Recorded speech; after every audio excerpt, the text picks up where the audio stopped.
So today we are here with Jamess Stryganek, and he's an artist, very good artist. Did he and say your name right? Yes. You kind of winced when, I don't know. It's been a while since we've seen each other, so I was apprehensive. His name is Jamess Stryganek. That's awesome. Yeah. At least your first name's James, not Caleb. Caleb? Yeah. Caleb? Caleb? Caleb. Yeah. Caleb. Yeah. Yeah. Where exactly are you from, Khalid? So we're here today with James, who is an artist on all kinds of levels. Painting, sculpting. I mean, everything, man. Clothing. He does different clothing. Anyway, I'll let you tell us what you do, James. All right. No, I mean, that was a good start. I mean, first and foremost, I'd say I'm a scenic artist, working for, the major theme parks in Orlando, as well as, museums and zoos, aquariums around the country, and outside of. And then considered a quote-unquote dark artist in my own personal time, as far as sculpting and painting goes. Also do murals. And You dabble in the dark arts. Well, I mean, I think everything, unfortunately has to have a label these days to try to really, I guess, help market yourself. So, I mean, I guess it's not necessarily that bad, but, kind of with every label, you're also kind of hard to branch out from that as well. But considering the subject matter of most of the stuff that I do, it falls under that category. That's I've never heard of that, a dark artist. I think that's the genre. Well, yeah, I get what it is. I've just Yeah. never heard that because, you do Frankenstein's and monsters. And Yeah, I mean, it's relatively sewn up mouths. new. Yeah, I mean, there was, lowbrow is kind of a newer term, and then dark art. Lowbrow. That Yeah. makes it sound like, oh, you're one of those gutter artists. And that's Which is like, lowbrow is kind of like Yeah. a more trendier word for gutter artist. But yeah, I mean, that's dumb. yeah, like I said, I mean, unfortunately, everything kind of gets a label, whether it wants one or not, and then you get a few people that are actually proud of it, so then they really promote. I kind of like dark artists. Promote that. Yeah, I mean, I used to say before dark art came out, I used to say dark pop because the colors that I like to use, the subject matter I like to use, and stuff like that. It's very like a evil Andy Warhol-ish kind of a thing. So I used to just say dark pop all the time, but. Now, and it wouldn't be pop because of pop culture. It would be. I mean, somewhat. Yeah, somewhat. But I mean, it's more. I mean, my personal definition was based off of pop art, which I mean, again, was more contemporary and.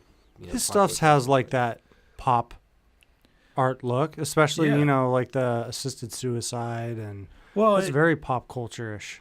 Yeah. Well, even the shirt that you're wearing right now is your design. Correct. Was that was a sketch? Yeah, it's a pencil and ink and color pencil drawing, and then after getting it scanned and everything, they able to make a couple different versions of it. But the original is drawing. Yeah, that's cool. And I mean that's the pop part, is the pop culture part. Yeah. My only thing with labeling, like setting these trend labels, is when they change, and you spend all this time branding.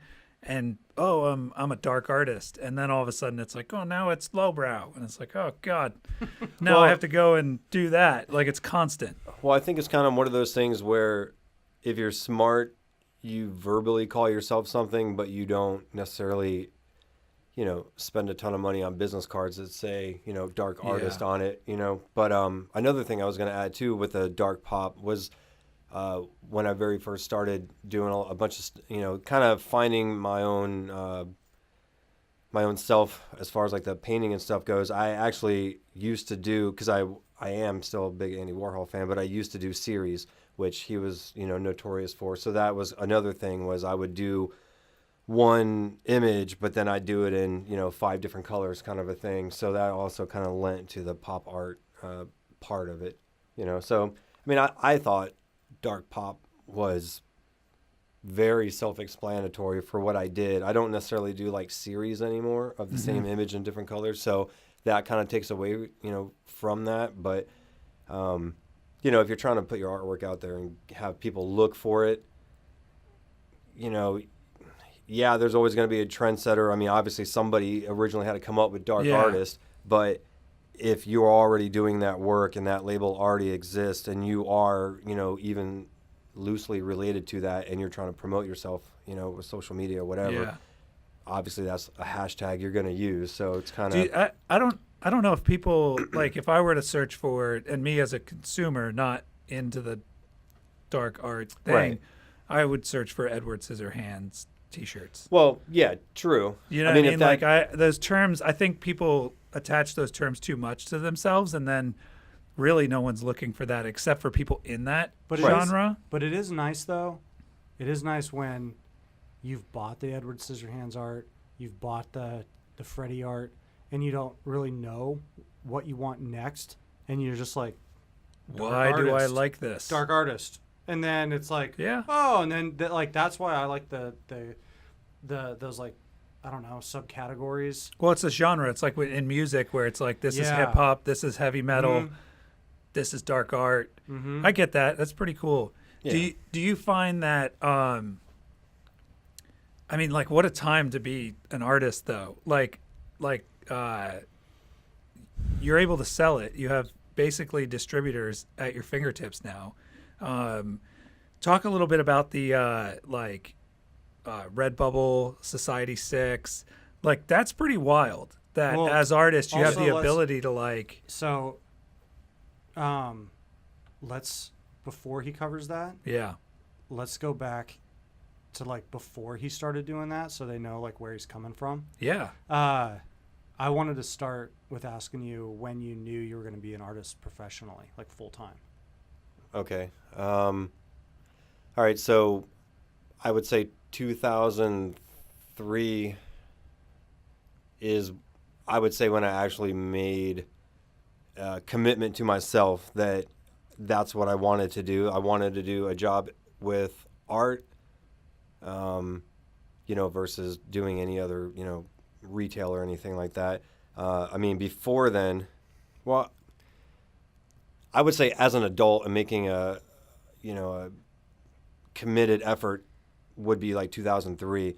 When I was in high school, I had a really awesome art teacher that used to do side work for people, and he came to me and said, "Hey, I have this project. I don't have the time or really the interest to do it. So if you want it, you can have it. You deal with them, and it's 100% yours, and you take 100% of the money." And I mean, it was hundreds of dollars. So in high school, a lot. Exactly, And I was like, no way. And the cool thing too was this guy specifically wanted this one particular kind of Ferrari, and then said, "This is all I want," and kind of this angle of the car, but then the whole rest of the background is 100%, your creativity. You do whatever you want, but this is how big I want it. So being able to make money that I wasn't, obviously making at that time with art, and then my own creativity, being able to mixed into it and everything, dealing with the client and all that, and just, obviously having the support of a teacher, somebody coming up to me and saying, "Hey, I don't want to do this. Like, this is my job, but I trust that you can do it," kind of a thing. So that was cool. And, somebody thinking that you're good enough to do this was cool. And, I did it, and it was awesome. And, got to keep all the supplies when I was finished. And I was like, man, this is awesome. So, with all these materials, I can go and try to find now, somebody else that will pay me to do stuff. So, I mean, I would say, like, that's like the first, like, client, somebody seeking me out kind of a thing. But even before then, I mean, in junior high and middle school, I was not allowed to listen to heavy metal music and, stuff like that. So I would trade. I had like a deal. That worked out well. Yeah. Well, I had it. Well, yeah. Well, again, though, art to the rescue. Yeah. Because it was, I love this music. Hell no, you're not allowed to listen to it or own it. And I would find people at school that saw my drawings, and I had like a thing where, because of course we're all like, 10, 12 years old, nobody had money, So it was, you can borrow my cassette of, Judas Priest, Slayer, Metallica, Guns N' Roses, Motley Crue, and all that kind of stuff. If you draw me this, and typically it was like the album covers and stuff like that. So that was actually like the thing was I could borrow your cassette, and then I would put Scotch tape over like my mom's like Michael Bolton and Whitney Houston cassettes, and I would actually copy Judas Priest and Metallica over my parents' cassette collection, draw the artwork, and then I gave them the artwork and gave the whatever cover or inside art for bootlegs. Yeah, so That's it was crazy. Do you know what's funny about that? It worked out good. I was on the other side of that. It like fused a memory in that when I was at the school Evergreen in 4th grade, there was this kid who could draw Mortal Kombat characters. Like, awesome. I mean, it was like, I'd probably look at it now and be like, ugh, but it was like, in my mind, like remembering back, it looked like photorealistic, right? Just like awesome. He was a grade higher than me, and he wanted to borrow one of my CDs, and I was like, yeah, you can borrow one of my CDs if you draw me a picture of Scorpion. And he was like, okay. So he sat there like the whole day drawing me that thing, and I was like, here you go. Ha! That's crazy. Yeah. That never happened. Yeah. Really? No. I feel like I'm missing out on a whole subculture here. Well, I mean, it's crazy because, clearly, like, it followed me all the way through then because, like I said, I got to listen to all kinds of stuff. And then a lot of my art is, I used to sit there and say, like, I want to do album cover art. Like, if there was one band ever, famous band that came to me and wanted my art for album cover, like, my life would be complete, kind of a thing. So it's kind of funny that that's how I grew up and the mentality, the mentality of the whole thing. That experience was one of the first times that I realized I started to have the thought that I sucked at drawing. Because I was like, I'm very creative. Everybody's pat me on the back as a kid. You're very creative. Right. And I'm like, I'm the most creative. And then that kid, dude, drawing those Mortal Kombat. Just murdered it. And I remember trying to do it. Like, looking at it, and I was like, like, it's garbage. Yeah. And actually, those kids is what kind of hammered into me that I don't have a natural ability when it comes to like pencil drawing. I don't. There's this kid, I can't remember his name. He did this mural in my my yearbook, my senior year, this drawing. And that guy, he could draw like anime, like legit. That wasn't just like that was later enough to where it was like, dude, this is amazing. He'd color it. And I was like, how long have you been drawing? He's like, I don't know, like 2 years. I'm like, what? Get out of here. 2 years? I remember I just went home, threw my sketchbook in the trash. I'm done. Like, I'm finished. done. I don't have this guy's been doing this for 2 years. He's drawn like, dude, he had drawn like full like anime comic Stories. books, Yeah, like graphic novels just by himself at the library. I'm like, this is ridiculous. And I was like, did you what book did you read? Well, I just, looked up pictures on the internet and just kind of taught myself. Yep. You did what? Yeah. What? Yeah. All right. I think video is my thing. Yeah. Like, this just isn't my thing. So you started with before this. So this was before you were getting money to actually. Yeah, I guess you could say. There was trading going on, but as far as like a job, it obviously it wasn't a job. It was just a kid. But so the first paid gig or whatever you want to call it would be that one time in high school. Yeah. And then, how long did it take for you to start working for CNET companies and stuff? So hold on, real quick. Okay. What is scenic? All right. So, Right, like I think people like, I don't know if they know what that. Yeah. No. That's that fair. is. Yeah, that's fair. So basically, even within like the industry, it's kind of like a debated kind of a thing because unfortunately, it's one of those where, if you own a camera, you're a photographer, but yet to a professional photographer, some people kind of take Yeah. offense to that. And I know, like, in my industry, there are painters which, would come in and paint, a wall, one solid color kind of a thing, and nothing against that. And that definitely takes, skill and stuff like that. Then there's scenic painters, which are people that go in and can assist you, and then in what you're doing. And then there's scenic artists, which definitely is more like the top echelon of that industry. But that's somebody that can fabricate, sculpt in many materials, clay, concrete, stuff like that. And then be able to, come up with like problem-solving fixes of different things, as well as painting. And then that's, oil painting, latex, from anything small, making something like look real, from, a fake gold coin all the way up to something like, Hogwarts Castle at Universal that I was a part of as well. So as far as he painted Hogwarts at Universal Studios. I painted a lot. A lot of Hogwarts. I still can. I have no problem saying that. I mean, there's nobody that's painted more out there than At I have. Universal, Yeah, the theme park. when it comes, when Kong, it comes to too, the Harry right? Potter, Kong. and then Kong, Yeah. yeah.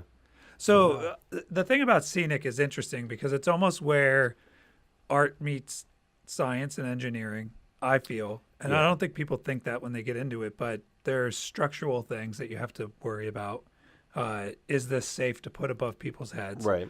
Then there's the mixing of the products because these paints don't always come set.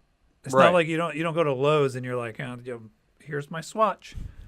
I mean, you could. Yeah, I but mean, you could, but I mean, it's also being safe with the materials as well. that's what I'm saying. Like, Yeah. Okay, this material in this closed space is going to create this amount of fumes. Yeah. It's a lot of things. It's just not like Yeah, and then scale of the jobs. well, yeah. I mean, really, I mean, I guess the best definition of scenic artist is like something that, I mean, really, the large majority, faux used to be like a big word back in the 80s, and unfortunately, that was mainly with interior design and stuff like that. Which, I mean, it's faux, it's fake, and it's made to look like something that it's not. And really, that's probably the easiest layman's term for scenic art is so much. painting It's something such a fake, better term though. but Like look faux real. is like Yeah, like I said, Yeah, it it's- brings up like images of interior Martha Stewart, yeah. paint washes and Well, if you were to come to me and say, if I were to meet you and say, what do you do? Oh, I'm a faux painter. I'd be like, oh, you paint people's houses to have fake vines Mm-hmm. yeah, with the stipple sponges from the Martha Stewart thing. Exactly. But like scenic is like, oh, what's that? Tell me more. And then Right. It's like, Harry Potter? Oh, I Yeah. did that. NBD. yeah. NBD. Yeah, Like, well, I mean, I would say like the biggest thing is when people say, "Oh, what do you do for a living?" I like to joke around all the time and just say I work construction, and then my close friends that are around me usually are like, "Why the hell do you say that? Like, you're not a construction worker." it is more construction than well, it is. well, I mean, I'm on a construction Yeah. site, hard hat, boots, and safety vests, and and all that, in Yeah. a lift with a harness on and all that. So I mean, technically it is construction, but I mean, when it gets down to it, if you say scenic artist, people are just like, "Oh, that's cool," and then I'm like, "Oh, do you know what that means?" They're like, "Absolutely not." And then I say, I painted, Hogwarts Castle at, Universal. I was in charge of doing the texture Yeah. on there and all that. And like, oh, okay. So, you just kind of have to, familiarize with it, something that somebody would actually grasp, What's the number one misconception of what you do that you find people are like, that it's easy. that it's easy? Yeah. Anybody Yeah. can do it. And You're just painting rough. Who you're, says that? you're, Idiots. yeah. I'm glad you said it. I just, But Idiots. who They're says idiots. that? I Is it can like do that. other I'm one of. artists? Hey, like that's easy. Nobody like who goes up to like Well- Hogwarts and is like, meh. well, that's the thing. I That's could the do thing. it. Well, here, hold on. James's job is he's like the score of a movie. You're not supposed to notice that it's done. Yeah. If you notice that that's Right. painted, you failed as a scenic yeah. artist, right? Yeah, I mean, you're and not honestly, supposed to that- know it's there. And honestly, that's one of like the worst probably critiques you can get, especially from like an art director or a client. If they say, "Man, it looks painted." well, if that's not what you were going for, then no.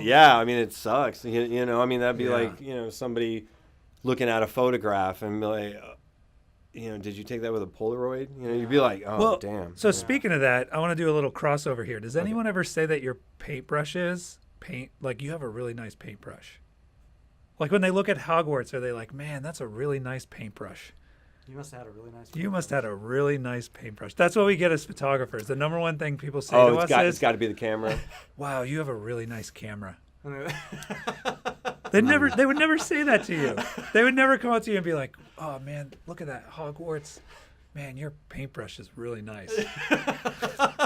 No, It I sounds mean, ridiculous. It's hard to say. You know, I've Sounds had people. ridiculous and also, Yeah. I was gonna say I've had people try to buy my paintbrushes on a job site, like when we were doing the Damn. original Harry Potter. Yeah, Huh. This like- touched the Harry Yeah, Potter. yeah. This touched the mini Hogwarts. yeah, It amazes me how small that thing is. yeah, But it's big. yeah. I mean, it's like a perspective. it's Yeah. forced perspective. But I mean, it's funny because it's a $2 brush, and people have offered me up to like $25 at the time. Damn, you know, dude. it's like I want, you know, a paintbrush that was used to actually do that, and you know, people yelling across construction fences. You know, Yeah. you're doing something great for the world, and Oh, literally, man. that's a direct quote. And it's so funny though because you know, it depends on you know I didn't write this. what you think, because Like- some of us were like, man, that's so cool that you know we're on a project that this many people care about, and then you know I have coworkers standing right next to me. They're like, oh Jesus, shut up, go away. Yeah.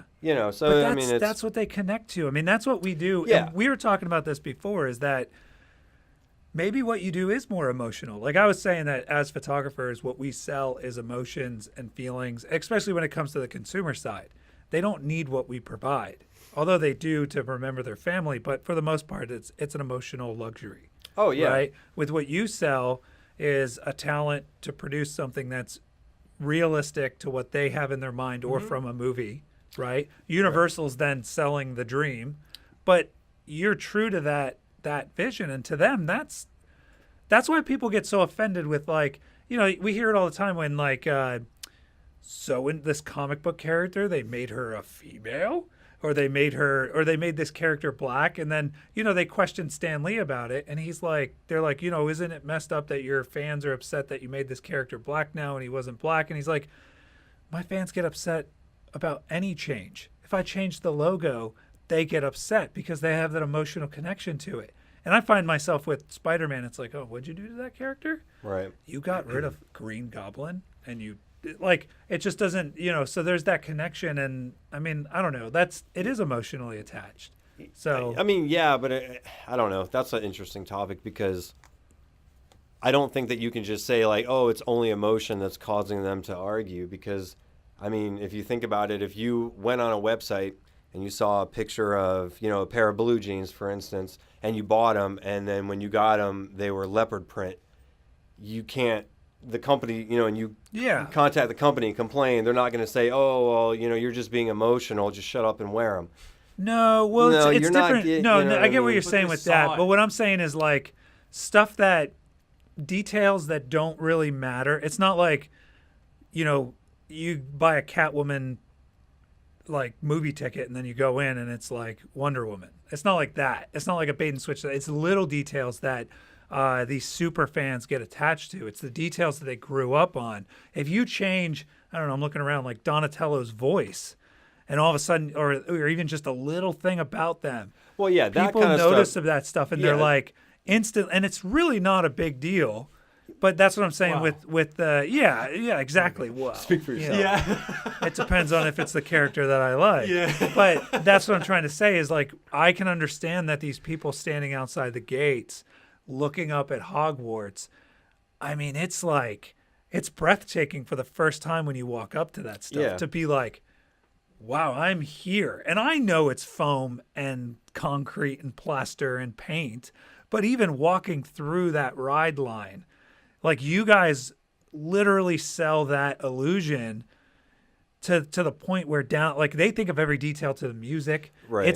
That's the point of a theme park, right? So you guys enhance that, and right off the bat, it's like, I can't believe I'm standing And I mean, there's the one part with the baby roots. What are they called? Mandrakes. The mandrakes. Yeah. Thank you.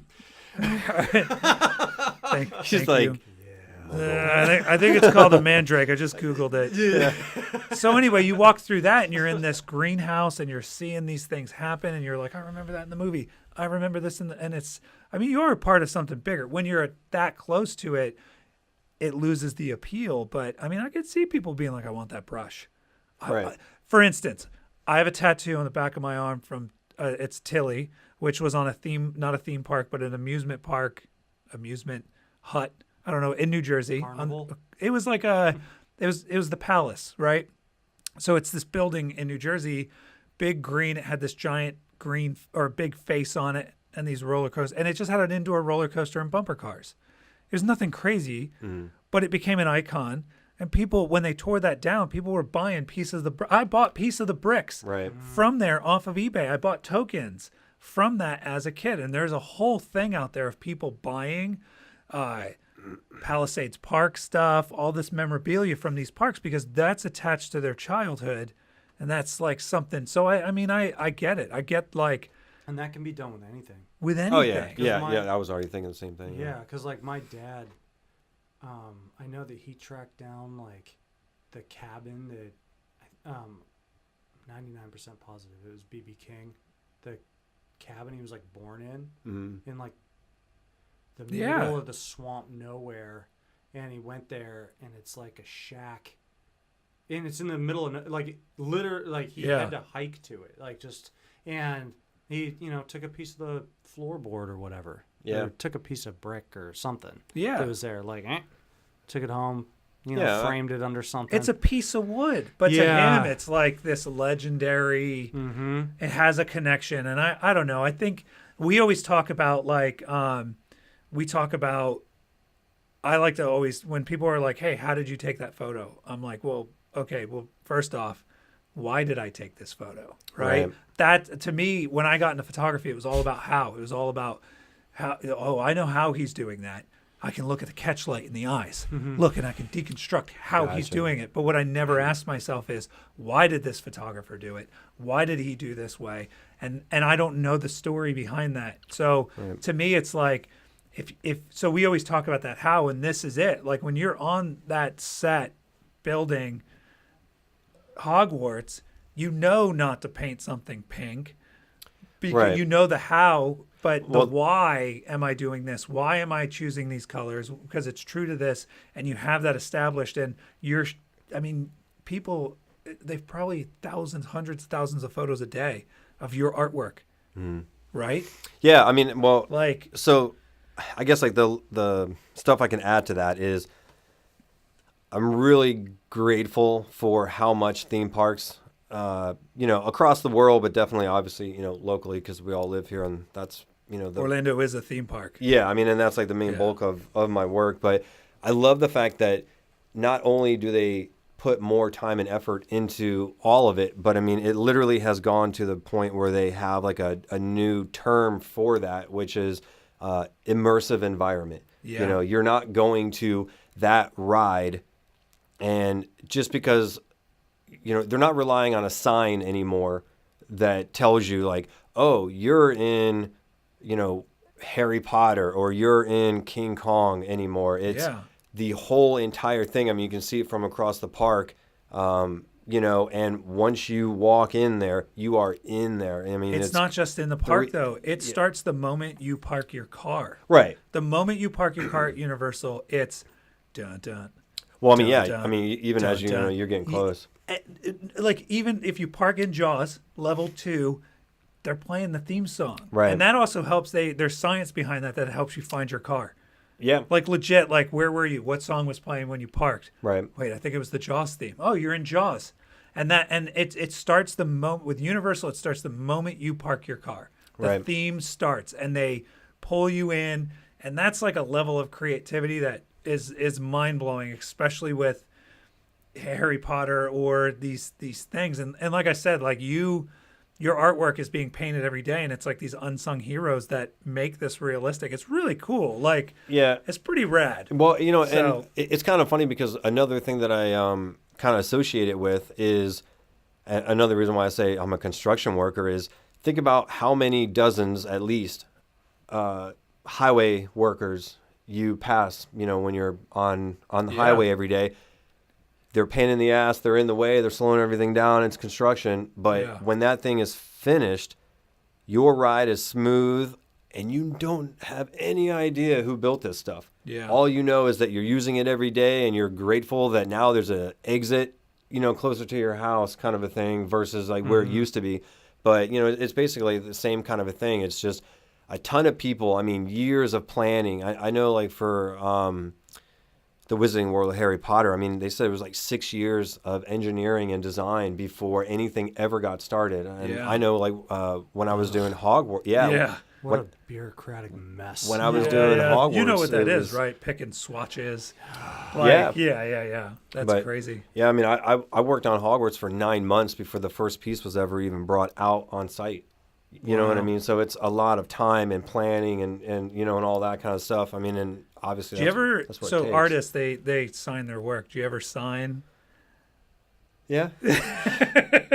Like, I don't. What do you mean? Well, I mean, I guess that's kind of like where you get the painters and the artists from, because the painters are always the ones that get busted for doing it, and the artists hide it. Yeah, it's you wouldn't even notice it unless you saw it. Nope. That's awesome. Yeah, that's really cool. I mean, hey, if it's the painters are like. Yeah, well, I mean, funny story. The very first scenic job that I did was at Busch Gardens in Williamsburg. And I saw this guy putting his girlfriend's name in something, and I waited till lunchtime, and everybody went and started to eat lunch, and I was like, okay, now's my time, I'm going to go do it. And I remember putting initials into a faux plaster wall and everything, and I was like, oh, man, I'm going to do it all like artsy, and like no one's going to know. It's going to be hidden in cracks. And the next day when I came to work, they were like, so who's so-and-so? And I was like, there's no way he doesn't know, you know what I mean, what I did because of the initials. And I was just like, I'll get rid of it. And he was like, you got to get better at doing that. If you don't do it or get better at it. And I was that's amazing.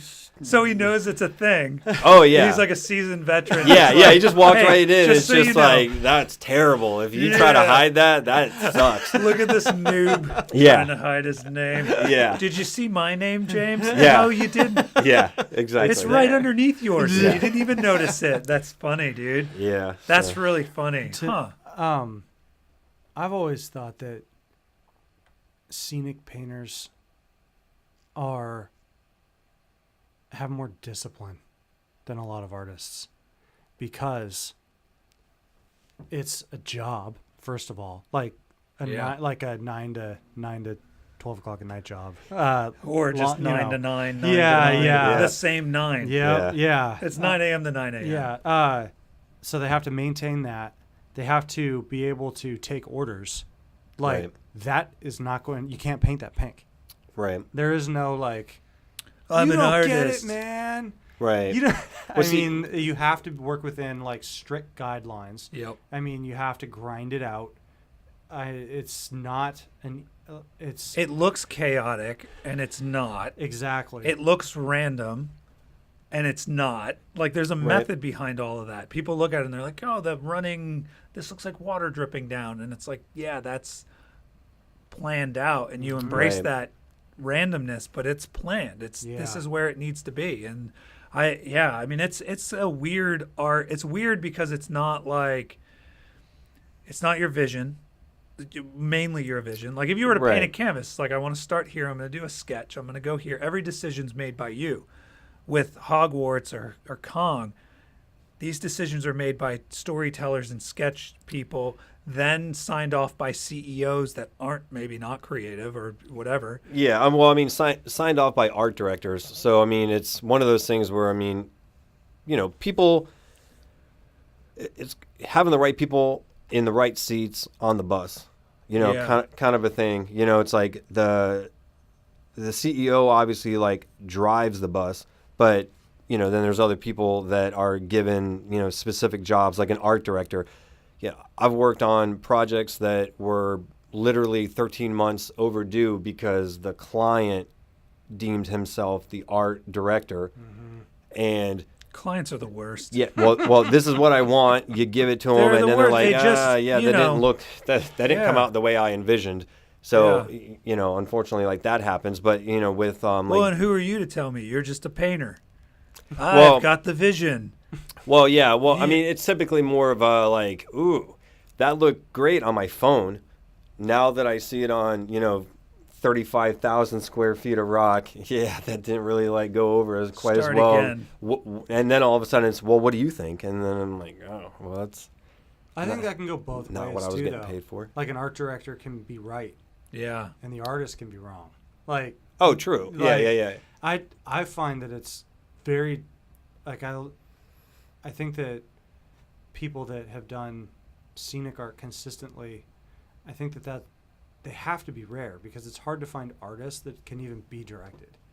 To Well, me. Like and honestly, I think that one big thing, and I know that there's other people out there that, they call themselves an artist, and like that's how they title themselves, and everything has to have this like flowery, language and everything, and sometimes that's not what you're doing.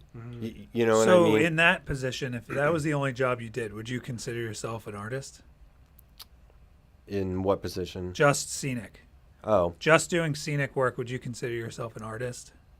I mean a scenic artist. Yeah. Yeah. Yeah. I feel like artist has that kind of random, chaotic, think- I'm making choices thing. Yeah. No? well, the skills that it takes to be able to draw or to paint something to look like it's 3D, to just know how to do that.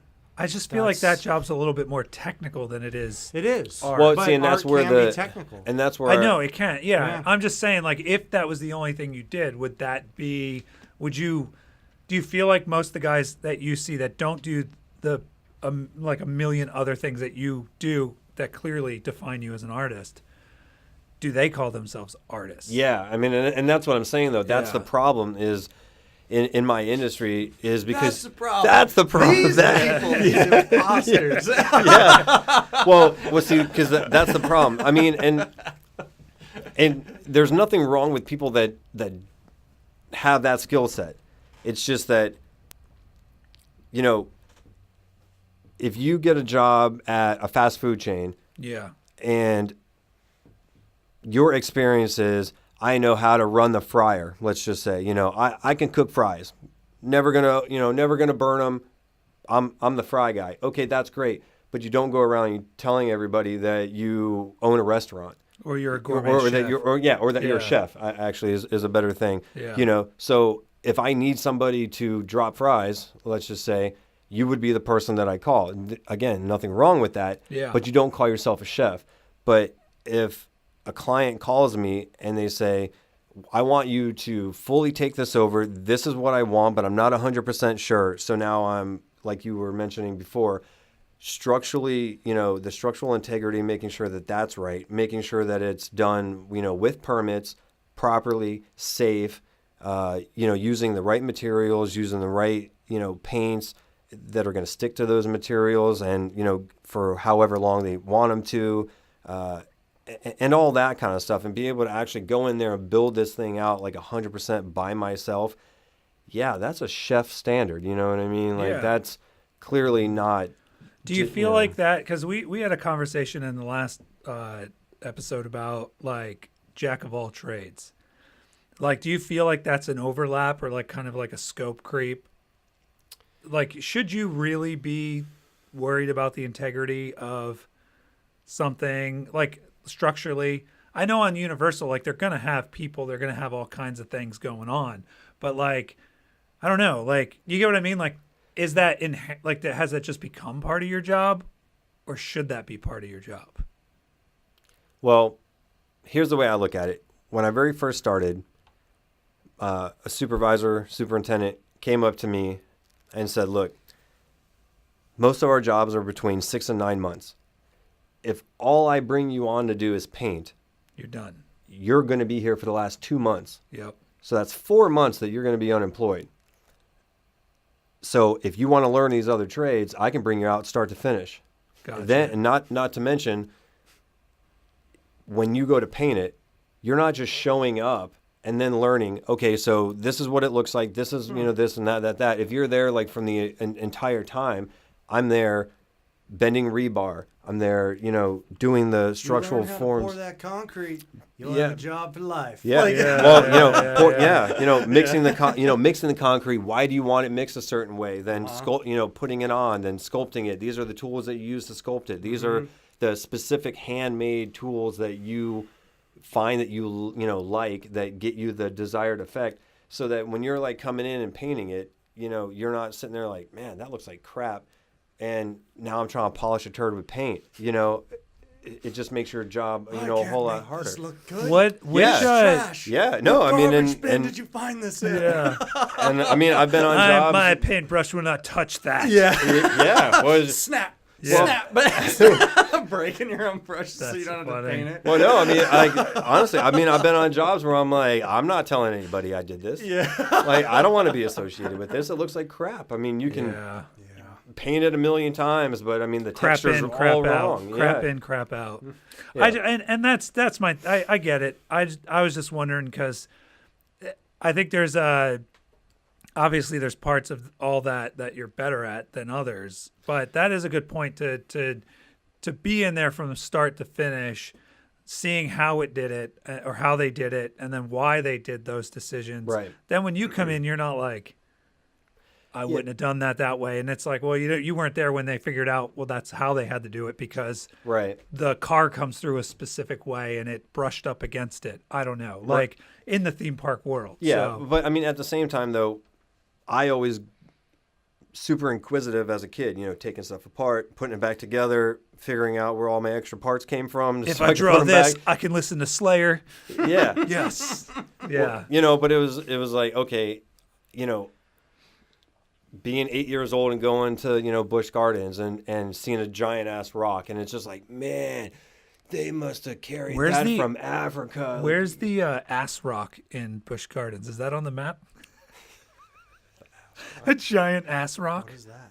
He just said there was. They that said Busch giant Gardens ass has a rock. giant ass Oh. rock. Yeah, I giant. was like, what are you talking Yeah. about? Is this some inside joke? Yeah. No, trust me. I was like sitting there thinking, I'm like, What'd you do? I'm just, James? I'm like, we're Did they filming get this, rid of- so I'm just gonna play along and be like, oh yeah. Did they get rid of the ass rock in Busch Gardens? But no, so they had this giant rock, and I have to I'm deal just with sitting there these thinking, jokes on the daily. Sorry, it's the dad jokes, man. no, It's that's the cool. dad Trust me, jokes. I have my share. Yeah. But We- no, just seeing them and saying, like, oh man, they must have carried that rock all the way from Africa. That's so crazy. Or where did they find a rock that big? And then now I'm like, oh yeah, it's all rebar and stuff like that. So it's cool to see how it's all made. I mean, and It's all and Elmer's glue and paper. Like sometimes, paper mache. as long as the guests aren't going to touch it. Sometimes. Yeah, exactly. But so just all that. I mean, anything is a tool. You know what I mean? And if someone says, "Can you build this?" Yeah, you're gonna want to know how to like do it properly. Otherwise, again, like your name's gonna be on it and stuff like that. So I don't know. I mean, I love the fact that I know everything. There's like a genuine interest in everything that I do at work because I literally go home and do it again. I mean, there's so many people where I'm like, they're always like, I can't believe you go home and paint. Well, I don't just do this because they were hiring. I did it because I want to do it and I love it, and I go home and I do it because I love it, and I haven't gotten sick of it and I want to learn how Which to do is this. rare. Yeah, so I mean, there's like a difference. I think that there's a difference in that aspect too. Again, you got the painter and the artist. It's like, if I didn't do it for you, I go do it for them. And if I didn't do it for them, I do it for those people. And even if they're not interested, I'm still doing it for myself. And if it doesn't sell, I don't care. It can just sit there and I'll keep going until somebody sees it. You know what I mean? So it's... So when I first met you, it was a while ago. Mm-hmm. It was a couple of years ago. But when I first met you, I went to your house. I forget what it was for. And it's filled with this amazing art that I was just like... And you're like, like a typical artist, not to like knock you, but it was just like, how many people have you shown this? And you're like, it's not done yet. And I'm like, it's not done yet? What do you mean it's not done yet? I don't know. And like, man, and within the last couple years, maybe 3 years, you've really taken these steps to like I mean, you're showing off stuff on Instagram almost daily. I see it pop up on my feed. I feel like there was a point where it just clicked for you, where you were like, I'm actually doing something cool in here. Maybe you don't think of it that way, but like the world needs to see this stuff. I just feel like you hid it for a while. Well, And now it's like, here, dude, like this is good stuff. I don't know. I mean, I remember walking into your house and just being so impressed. Like, where am I? What did I just walk into an art gallery? And it's like, yeah, it's okay. Okay. Like, I don't know. So now I'm happy when I see it on Instagram, because the world is seeing I mean, they don't feel what I felt when I walked in there, I but think they're that seeing too. that when stuff. I see his stuff on Facebook, it's like, I'm glad that's not one of his ones sitting in the closet. Sitting in a Right. closet. Yeah, collecting you know, dust. and it sucks though, because like there's so many things. Like when you guys were messing with that, I was like, oh, I gotta like edit this video to get it out there. But you know, I told myself to do that 5 days ago, and I haven't gotten it done yet. But you know, I think everything has like a time and place, and my whole thing was, which I'm sure that you know both of you guys can also agree, is that when you have the freedom of doing something because you want to versus feeling that you have to, it takes on like a whole different character. You know what I mean? Oh, it's amazing. Yeah. It's exactly what artists need to grow. We talk about that all the time, how In what aspect is he talking about? Well, Like, as in, like, it's awesome. So so mainly with the scenic art, as soon as I got into it, you know, so I did it. I did 2 jobs. I did Busch Gardens in Virginia, and then I went and helped on the Georgia Aquarium when that thing first got built in Atlanta. Then I went back, finished my last semester of college, and 3 weeks later, literally, I moved to Orlando and said, "This is what I want to do," you know, for a living.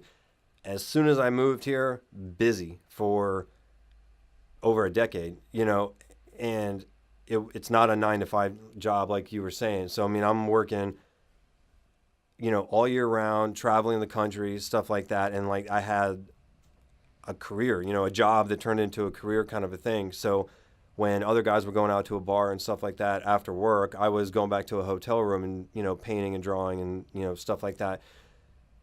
But I had a full-time job. So it was, you know, like a hobby, I guess you could call it. You know what I mean? Like, you know, all day long I follow orders, and yeah, like I have some creativity, but I'm still, you know, at the end of the day, I'm accomplishing somebody else's vision. But when I go home, I can do my own thing.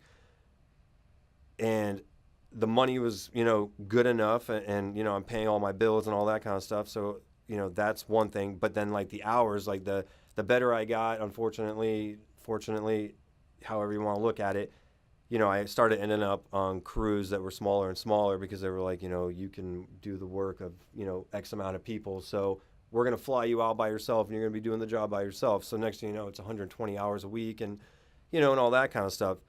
Clearly no time to promote my own personal artwork. And then it got to the point where it was like no time to really do it, you know, although I always try to make an effort.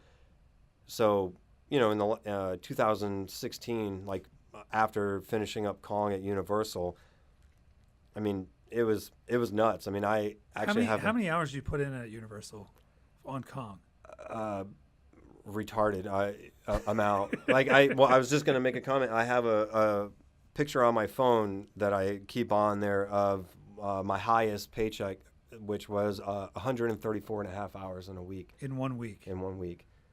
But damn, yeah, I mean, and I didn't how many count. hours a day is that?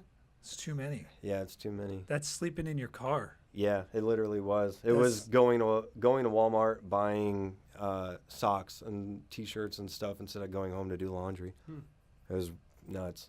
To the point where people were like, you know, we're going to call OSHA on you, and, you know, you're going to kill yourself, and you're not supposed to drink 3 monsters a day, and Are those the people who you're are trying drinking to 6. I just picture the guys trying to buy your paintbrushes were those guys. He's still here.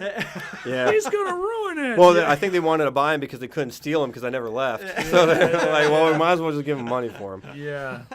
But yeah, That's so crazy. yeah, so that got to be crazy, because I mean, I didn't count anything before 2016, but from January until the middle of June, I had 2 whole days off that entire time, and it was like 100 hours. Could you imagine them writing that check? Yeah. this is overtime. It's like you didn't save any money. If you would have had 3 Jameses out there, Well, then you didn't have to pay them all over triple overtime. Right. That's like insane. well, and that was the thing was, you know, I mean, it's not like I didn't ask for help, but they were like, oh, Yeah. Hey, you're getting it done. you know I put in 120 hours the other day or last week. Yeah. And then they're writing the check like, oh God. Yeah. Yeah. Or it's like, oh, good. He's a good kid. He's a good Kid, this kid, 134 No, hours. it wasn't that. I guarantee you it wasn't that Yeah. one. No, it's just like, how do we justify this? This is, you know, but That's crazy, man. but yeah. So I mean, so after that, it that was, James. So yeah, of course the money comes in, and then I don't know. I mean, I feel like also the confidence of it comes in where you're like, okay, now I'm at the point where, I mean, if you go on the internet, people are sharing stuff that's just garbage. I see it every day. Photographers sharing stuff. I don't comment. I don't tear those people down. I But used it's- to. yeah, I don't either. Yeah. I used to. Well, I mean, I used to when it depend. It was okay if it's like, this is my my first photo. I took it. What do you think? Then I never was like, oh, it sucks. Yeah. I hate it. Yeah. It was never Yeah, like yeah. that. But if there's some guy who's been doing it for like a decade, and he's like, look at the beauty in my art. It is the most beautiful art that I've ever seen, and it is mine. Then I'm like, you suck. But I Yeah. even that I just. well, now Why- I just I don't even browse notice right past 'em. it now. Yeah, I'm just like, it's- okay. There's and the thing Yeah. is, you'll see it too. They're like thousands of views, thousands of shares. I mean, I follow artists on Instagram, and it's like, okay, that you trace that. Right. That's not real. I don't care what you say. You Yeah. printed that. That's not real. and then there's stuff on Instagram where I'm like, damn, Yeah. I suck at life. I Yeah. should just throw away any paintbrush, any photo I've ever taken. I'm horrible. Yeah. That's the downfall of like that self comparison of other things. But it's, I don't know, some of it motivates me. But then it's like, I always get these people that write me or they say something to me and they're like, your work is this, your work is that. And I realize that as artists, the downfall is we will never experience what other people experience the When you first time see. they look at your work. Yeah. Because we're so close to it that it's like, man, I wish that I could just forget that this photo even exists and come back to it and be like, oh, I'm happy with this. We did that the other day. We were going through some old photos and I was like, damn, where did this photo come from? We Yeah. took it, and so I just, it is the downfall of being a creative. When you create these things, you just don't experience it. So I feel like, I've seen your work grow. I've seen you grow as an artist, and like, I don't know, it's kind of cool to see it on Instagram. But if people wanted to follow you on Instagram, I would say that we would put something down here, but we're not going to do that because No. that's going to to require us edit to it in. like edit this and put it into post. So, what's your Instagram handle? We'll put it in the description. That we can do. Yeah. Yeah. It's one size kills all. Cool. With a Z? Nope. Kills. Kills? No. No, it's KILLS. Okay. One size kills all. Yeah. Sorry, I didn't, you never know these days, Yeah. kids. Yeah. No, I These know. And days. people always like, why that? And I'm like, I was It's late. I was why like not? late Go away. late to the party on with MySpace. Late to the party on Facebook. Late to the party on. What do you want it to be? Artsy cutie for Yeah. you? Who Yeah. Like, what is it Why is it supposed to that? be? Why is One it size that? kills all is awesome. Yeah. I Well, think it's a great name. I just had when I very first got on Instagram. I posted. I think it was like the second or third photo I ever posted, and the caption. I was doing these masks, and I had like a whole like series of Jason Voorhees masks, and the caption was "One size kills all." That makes sense. Yeah, so I was like, "Oh, that's Yeah. pretty clever," and then I don't I'm know. so good. I was- Yeah, I I'm was just, so and I was just good. like, I was- like I'll throw that on there, and whatever, and then I just stuck. That's cool. I think that'd be awesome, like engraved into the side of like an AK-47. One size kills all. Yeah. Yeah. I think it's cool. I think you should. I mean, obviously, run with it. Yeah. It's hard to change those things afterwards, but Yeah. So Yeah. when you started, when you scaled back the scenic stuff and you started spending more time on your own art, then you started going into, selling prints and items online. How was getting into that? How was it? How was that experience? Well, I mean, again, it's kind of goes back to another photo that I have saved on my phone, but it's kind of interesting. It's one of those, like, again, you have like a different kind of freedom when you're not worried about, money and, where your bills are going to, get paid and all that kind of stuff. So with the money that I had saved up after, Kong and all that kind of stuff, I was like, okay, I've got plenty of time to sit at home, and I'm already used to, staying up, all hours of the night and everything. So I'm going to put that time towards my artwork and everything. And I was already kind of dabbling on Redbubble and Etsy and all that. And every once in a while, whenever I would post, pictures of my artwork, people would ask if, I had prints or if I was, sold stuff, and in a weird kind of way, and maybe you guys are the same, but, when you have an original, and I had no prints at the time, a little bit uneasy about selling stuff, because just like I only have one, and if I I get rid watched of it, the then it's uneasiness gone. at when that person wanted to buy that assisted suicide thing. Yeah. Like I've we seen were it. at I've the seen the show. struggle. I've seen the struggle. But there's another thing behind that too. It's like up until that point, because I remember you were like, "Well, how do I sell prints? I don't want to be a printer. Right. I'm a painter." And that's when we were like, "Hey, well, I use Society 6. I was selling stuff on Society 6." And then I was like, "Hey, what if you look into this?" You looked into that. Then you found Redbubble, which wound up being I like Redbubble a lot. It's a lot easier. But the point is that now this gives you the ability, and you did way more research than I would have done. You were like ordering your own stuff to see the quality. I didn't care. I was like, "Oh, well, sell it." I don't really Is it care. selling? Is it selling? Right. But that's awesome. But to me, it was like it opened up this whole new market for you where you don't have to touch any of that. Well, maybe. Right, Like, how's unless it you worked out? want to. It actually works out really well. And, again, it's kind of interesting because you put everything out there now. And, again, what I was going to say earlier is when I was saying that, it goes back, this subject goes back to another thing that I have saved on my phone, says, don't expect career-level results with hobby-level commitment. And, Damn. yeah. Yeah. And as soon as I saw that, I'm like, you don't need any more or any fewer words in that. You get everything from that. And on every level, it makes sense. So, like I said, like that's why I saved it. And I think that, again, in the beginning of our conversation with the whole, like, there's a time and place for everything. I think it's worked out better where I, in the shadows, off on the side kind of a thing, built up a big portfolio of work. Yeah. And I know that it kind of like drove some, friends and stuff like that crazy that why aren't you getting this out there and and all that. At the same time, I don't think that putting it out there, like if I went to Kinko's, if I took a photograph with a crappy cell phone and then went to Kinko's and had that printed of my artwork and then I put it out there, why would you do that to yourself to be upset that no one's buying it? Why did you do it wrong? Yeah, exactly. So again, Yeah. it goes back to the time and place of everything. So when I had that break after Kong, it was, okay, I have the money, I have the time, and now I can focus my attention on doing research and doing, let's find the proper channels to do exactly what I want to do. If I want to put out prints, I want high quality prints. Okay, Yeah. where do I go? How much does it cost? How long does it take? I want to see, some samples and stuff like that.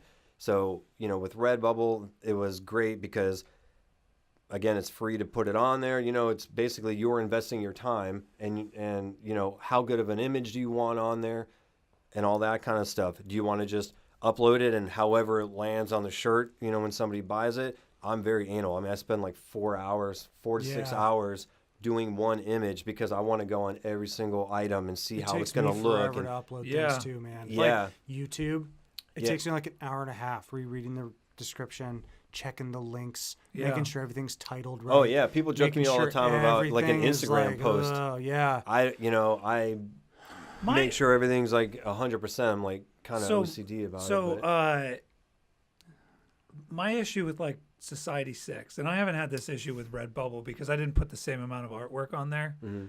And I still have my Society 6 account, and I do a lot of fan art on there. And so that artwork on your shirt, it's it's not copywritten, but it is part. It is copyrighted. It is the hands It's are mine. copywritten. No, Yeah. no, like it's not. Oh, you mean somebody else's Yeah, work? yeah. No, it's copywritten to me. Like it's Yeah. my Yeah, but what I'm original saying artwork. is like it. It's all right. original art. It's original artwork. I get that. What I'm saying is that when you go so on Society 6 or any of these things, if you post something and you keyword it, Mhm. your keywords can trigger a copyright warning. Yeah, true. So if I title it Disney or Star Wars, they find it, they kick it off. They don't even look at the artwork, right? So there was some piece of artwork that I had on Society 6. A bunch And- of them. Well, one of them specifically. What one? The Dark Souls one?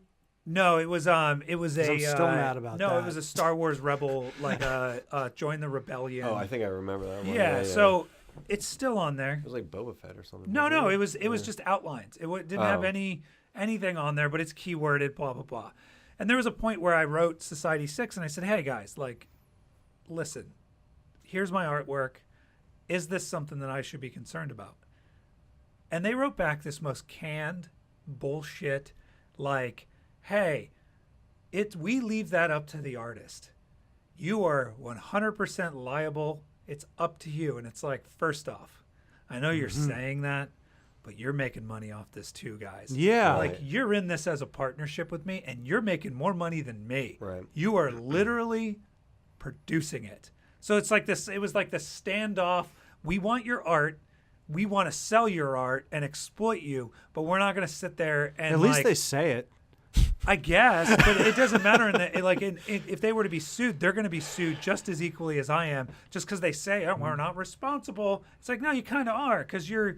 I mean, I'm submitting the artwork to be printed, but you're printing it. Yeah. If I go to Walmart and Walmart, if someone takes my images and prints them at Walmart, Walmart's responsible for that, not the person bringing it. You get what I mean? And they say, no, we don't do that because Right. we're duplicating it. We're providing the printing, we're providing the material, and we are selling that. Yeah. Right? So I just got a bad taste in my mouth with Society 6, and maybe their attitude's changed since then. I haven't taken down my site, but I just Redbubble's don't. taking stuff down for copyright stuff too. Way faster than Society 6. Yeah. And that's the thing is as an artist, I want to be able to submit stuff to them, and then them as a partnership go, well, that's a little too far. We're not going to take that risk with you. We'll dial this back. Instead of like this Society 6 algorithm is to just just like, yes. it just, dumps out the art if it finds a keyword it doesn't like. Yeah. Yeah. Yeah. Well, I mean, with Redbubble, I know that I've had it to where when I try to upload it, just in the beginning, and for one instance, I remember putting Warhol on something that had nothing to do. It didn't look anything, like anything that he's ever done. But because it was pop arty, I used Warhol, and they, kicked it off and said, you can't use that word, the keyword. And I was like, well, that's kind of interesting, but at the same time, if nobody can use it, then I'm kind of okay with it. You know what I mean? But but it was also kind of weird though too, because I'm like, it limits how people search for your stuff. It's not. Yeah. Yeah. I mean, because let's be honest. I mean, if somebody says like pop art, the next thing that your brain picks up is Andy Warhol. You know what I mean? So if you were trying to go out and you are like, oh, I'm a big pop art fan, I want to find something, and you would think that you could just type in Warhol, but and the other issue comes down to it violates other rights that we have as artists on parody laws. So if it's a parody of Disney's character Mickey or something, I should be able to title it, and then when you get to that, it's a parody. It's the same thing. YouTube has this issue too, where if I upload a parody song, YouTube's algorithm's just going to go, well, that chorus sounds familiar. Oh, I see what you're saying. Boot it off, and Yeah. they kick it off, and they mute the video, even if it's a parody. which is a violation of my rights Yeah.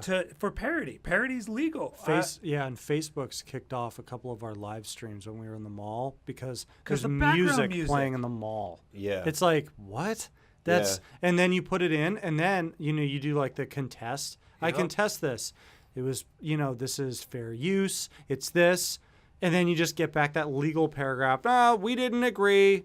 It's kicked off. Yeah. And like what? And I mean, realistically, what is anybody gonna do? What? Well, now I guess I just have to sue Sony. I'm calling Like, YouTube. I mean, what am I gonna do? I'm calling them. Yeah. But so back to the like creating artwork. So you're creating artwork for money. That was your job, and then this allows, with the stuff that you're creating now, you're selling it on Redbubble, making some decent money at it, whatever. And then, do you find yourself creating for Redbubble now? No, not at all.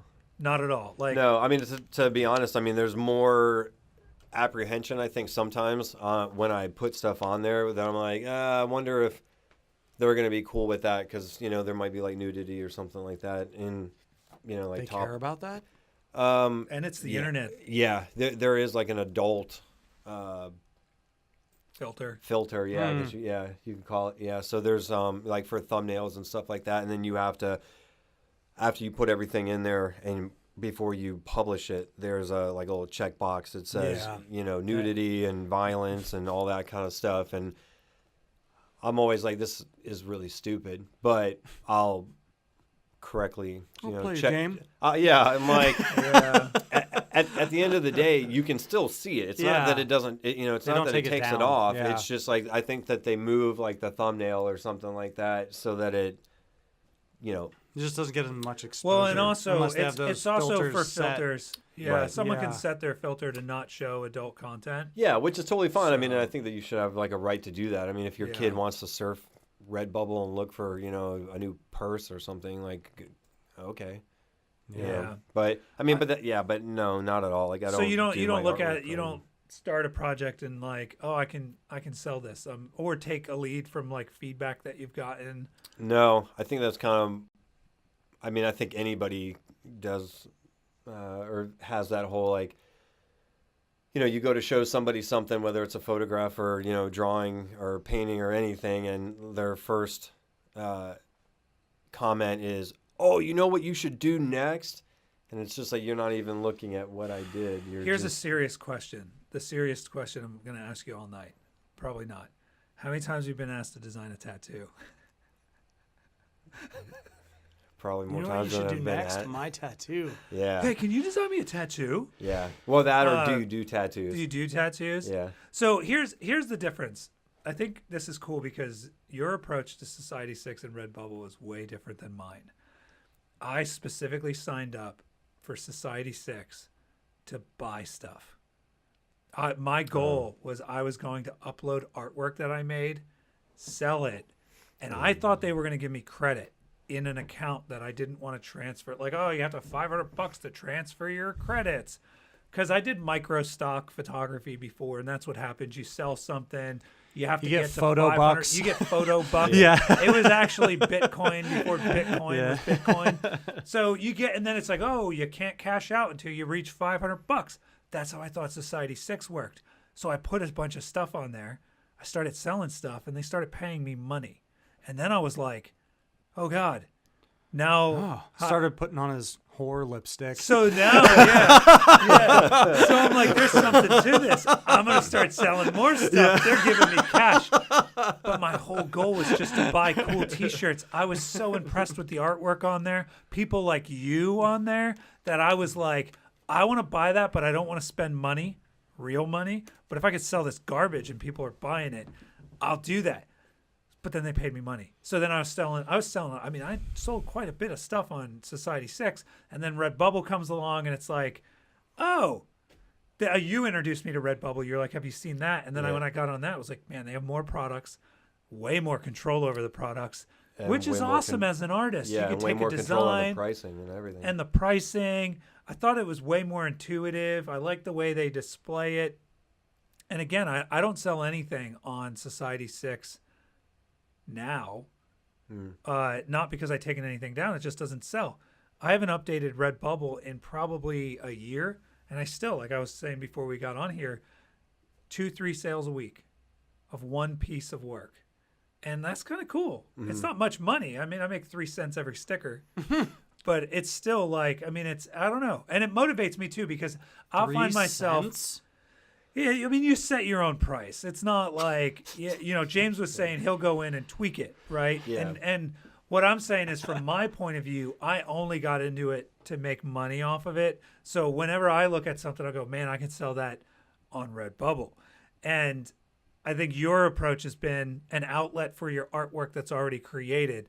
My approach has been, I'm going to create artwork to sell, kind of thing. Yeah, well, I mean, so yeah, I mean, the way I look at Redbubble is I will spend the time and do all that, upload a great photo, high res image and stuff like that. I'll take the time, and then that's my investment. Is if I was to go on that website and find that on a shirt, this is how I would want it. And yeah, like you said, I mean, I've bought my own stuff. I mean, clearly, and then this is from Redbubble, and now is that the same as wearing a band shirt to the band's concert? no, see, and here's Or is something. this advertising? This is when you're in a band. Yeah. Why are you advertising somebody else's band? Yeah. I get it. Yeah. If you're the CEO of Ford, why would you be driving a Chevy or a Dodge? you Are can you take that to allowed? all. I mean, it's like Trailer Park Boys. I don't know if you guys watch that show, but it's a very No. famous show.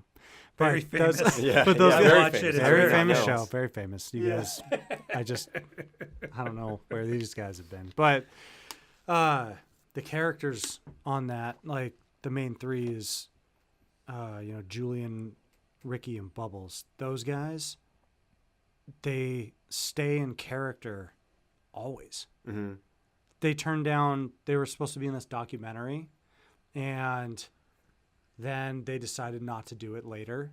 And one of the people that was involved, one of the producers on the documentary, or somebody involved with it, was like, "Oh man, they turned us down because they said that we weren't giving them enough money." And the main guy came out and he's like, "No, f that. We did it because," and he wrote it. This wasn't on camera. He wrote it and put it out online because they would do that as themselves. Yeah. And he said, "No, the reason that we did that is because they wouldn't let us. They wanted us to be out of character on camera, and we haven't done that in like a decade. We're not doing it." And every time there's a camera anywhere, they're always those guys promoting those characters.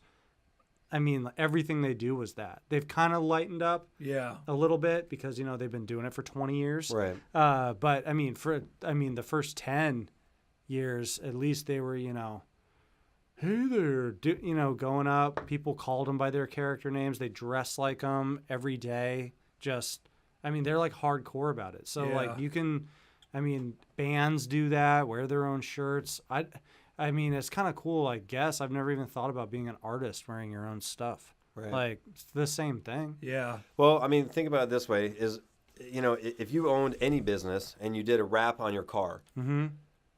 would you put a wrap for your own business or would you put a wrap for somebody else's business Yeah. on your car? Mhm. If you're walking down the street with a shirt and somebody says, "Oh man, that's an awesome design. Where did you get that?" Well, if it's your design, you're gonna make. How does that conversation go? Like if I'm at a supermarket and I walk up and I'm like, "Damn, dude, that's a badass Edward Scissorhands shirt. Where'd you get it?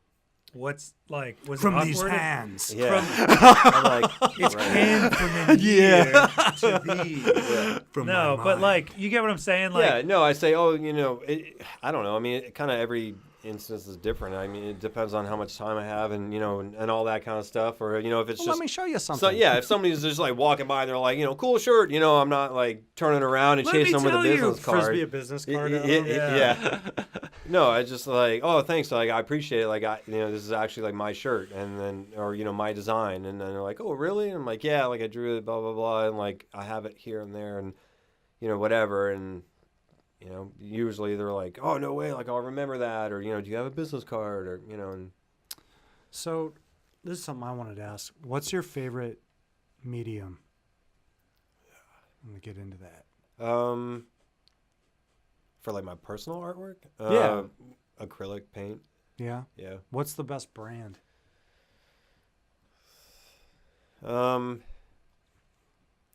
oils do you use? Teach me the Yeah. way. Yeah. No, I mean, I don't know. I mean, I mainly use Liquitex, and then there's like some things, certain colors and stuff I'll use, like Winsor & Newton's. And but I mean, the main reason why I like that is they like dry fast. Obviously like acrylic dries faster than oil, but then you can. I like to go over my stuff with pen and ink markers and stuff like that, or like gold leaf and foils and What do you everything. mean go over it? Like with Like on top, like line it, a whole nother. on top of the acrylic? Yeah. Okay. So that's. Do you do much like oil stuff? No, I haven't done oil in like a very long time. Mainly, I used to only paint in. So I started out in watercolor, went to oil, and then only did oil. But then when I started doing scenic stuff, traveling, I used to try to bring pieces with me on the road, and everything, and was sticking in it and messing it up, and it wasn't drying fast enough. And then I did a shift over to acrylic, and it did what I needed it to do as fast as I needed it to do. And Is it as versatile? I think so. I mean, there's different mediums that you can, utilize as far as, tinting different gel mediums. So I mean, if you want it like thick, you can still make it look, like oil, basically. I just know some oil painters are like snobs about it. This is The purist. this is the Yeah, you know, I remember this is it.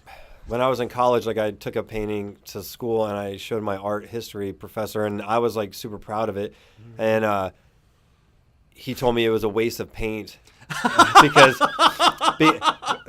because of the fact that I had worked tirelessly to make it as smooth as possible. Yeah. And he was just like, paintings without texture are a waste of paint.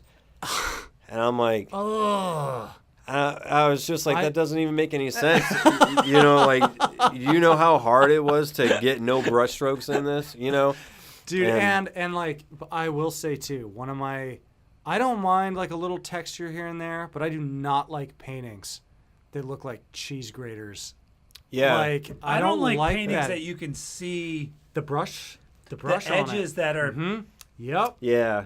I don't all like that. chatted. To me, Yeah, it's no, like me they were neither. like, this is hard. Well, I'll just make this how the paintings are now. Yeah. Like- Texture's different. In and out texture,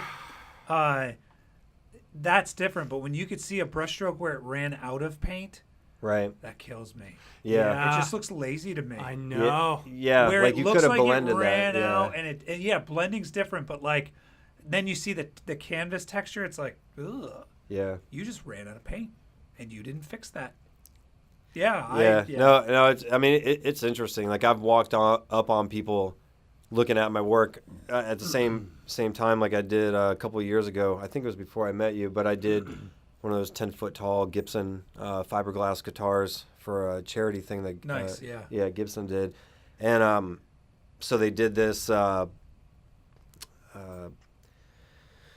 like soiree show, thing, yeah. like a showing, and they picked like 10 or something like that out of like the 50 that got done, and mine got picked. So I go there, I show up, and I don't know anybody from the Orlando art scene. So I walk up on my piece after checking out other people's, and I hear these other two guys like talking crap on my piece. They're just like, yeah, it looks fine, but it's all airbrushed, so kind of like somehow to him like that took the coolness out of the piece and everything. So I just stood there and let him keep talking, and then I Please let this story end with you punching him in the face. well, no, I walked up. I just walked up and was like, man, that's like pretty good. And the guy looks at me, he's like, yeah, but it's airbrush. And I'm like, oh man, that's crazy. Like I can't believe this guy airbrushed it. And he was just like, yeah, it's kind of cheating. It's super smooth and faded out, but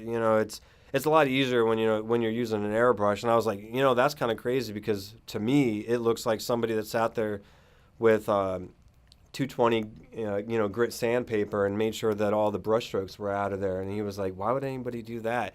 So I don't know. I kept asking myself that the whole time I was doing it. But I'm really anal about brush strokes. And he's like, yeah. Huh? And I'm like, yeah, it's not as easy as it looks, but I'm a little OCD about brush strokes. But Yeah. I appreciate the compliment that you think that it looks like an airbrush. But no, that was all done with chip brushes and, like little crap brushes from Michael's. And he was like, That's not airbrush. this is yours? And I was like, yeah, I was kind of hoping that, that maybe one person here would, recognize me, but evidently nobody knows who I am or how I work because I don't even own an airbrush. Yeah.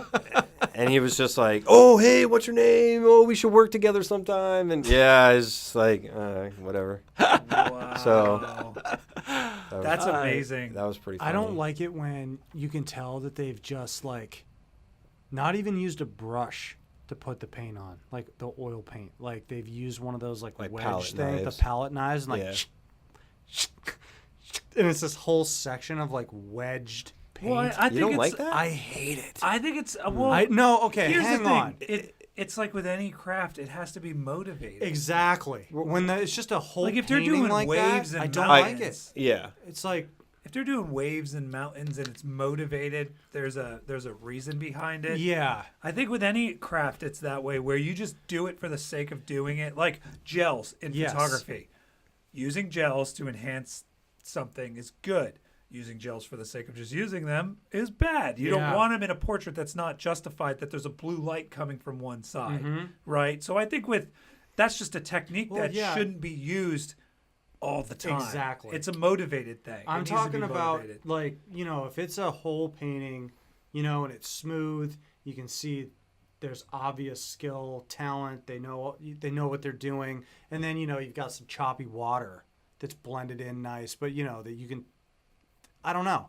But when I went to Alabama at that hotel, there was the main room that we had dinner in had these giant oil paintings.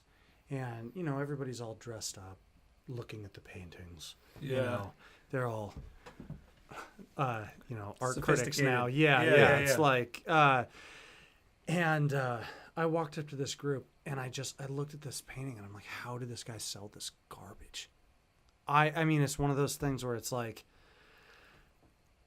you can tell that he's doing things because it's easier, or he doesn't know how to do other things, like just chunking the paint on. The entire thing was that chunked on. The people, like their bodies were like a chunk of paint. Gotcha. Like, Yeah. I mean, and it was just like, and they were like, what do you think? And I was like, I don't like this at all. I don't like it at all. There's not a single realistic looking aspect of this painting. I mean, it's kind of like, I don't like Picasso's stuff either. I like some of it, but like his later stuff, ugh. yeah. I just mean, don't like it. And it's always, I don't know. I mean, that's kind of the whole, art is subjective and, Yeah, and I believe that to a point. So, I mean, it goes for anything. I mean, honestly, like even like with the scenic stuff, there's a technique called dry brushing where you just, very little bit of Yeah. paint and you just go over like, basically you're just highlighting the surfaces. And, I'm kind of, snobby about like, on the same aspect, like what you're talking about is you can do it and it does enhance texture. If you overdo it, it looks like a powdered donut, and then it and then it has that paint, the painted look. Which again, Yeah. like what I was saying in the beginning was, that's one of the critiques that you don't want to hear is like, oh yeah, it looks painted because you didn't accomplish the mission of making it look real. Yeah. Yeah, like it doesn't looks it like it doesn't does look in the realistic. It just looks like somebody went over with powdered sugar duster, and it just kind of fell all over, and you overdid it, and. I love dry brushing things. Like, and there's a definite skill to it. Yeah, there's a definite, If you use a little bit too much paint, it looks Yep. like paint. Yep. If you put the fade too far down, it looks like you painted on a fade. If it's all done evenly, it looks fake. Yep. Yeah. It's just there's so many like little things about it. I mean, I remember because I paint miniatures and I was like, I painted something and I was like, this looks like garbage.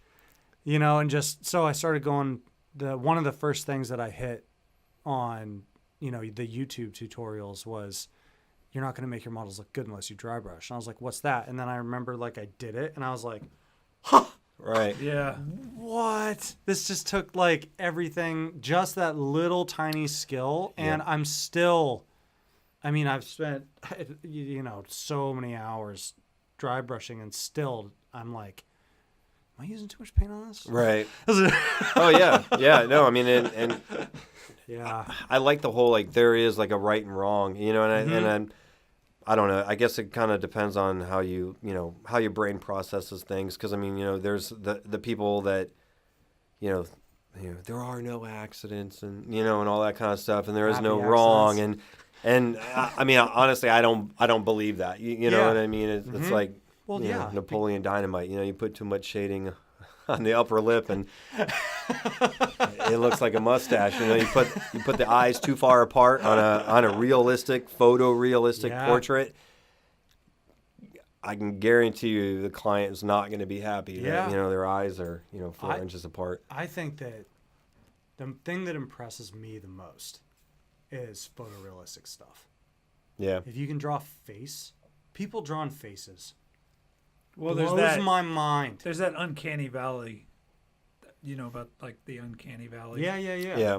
It's like that point where it's not real, but then your eyes trick. They're like, oh, it's not real. Mm-hmm. If you get that right, then it's It's like, if somebody just looks at somebody and just draws like a photo perfect.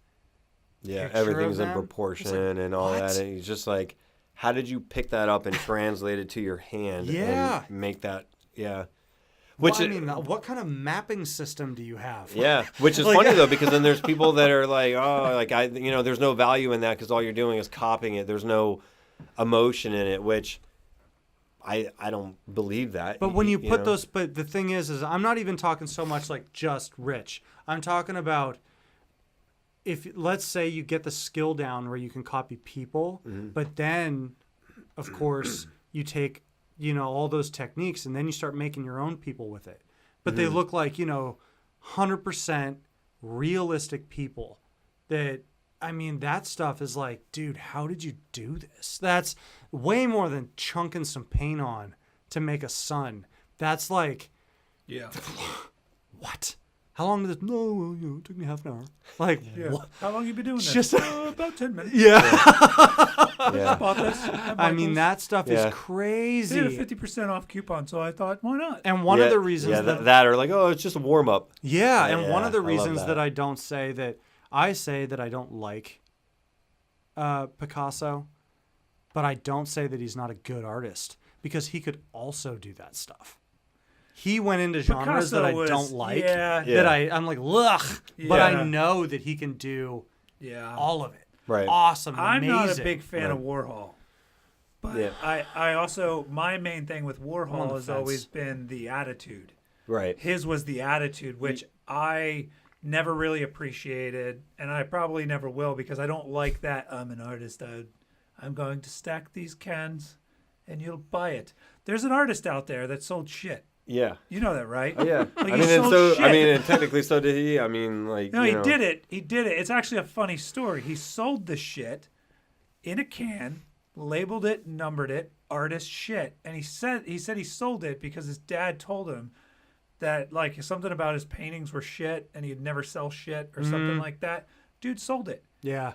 And they like has something in it. They think it's like clay or so. They refuse to open it, some of the people, but they think it's like white clay or something. I don't know. Gotcha. But yeah, if you Google it, like artist shit. The guy sold it. Yeah. Sold it. And that to me is like, it's funny when you learn the story, but it's like, oh, you arrogant artist. You think you can just sell because you are who you are. You could sell it. That At was least the attitude he's not I thinking felt. it's good.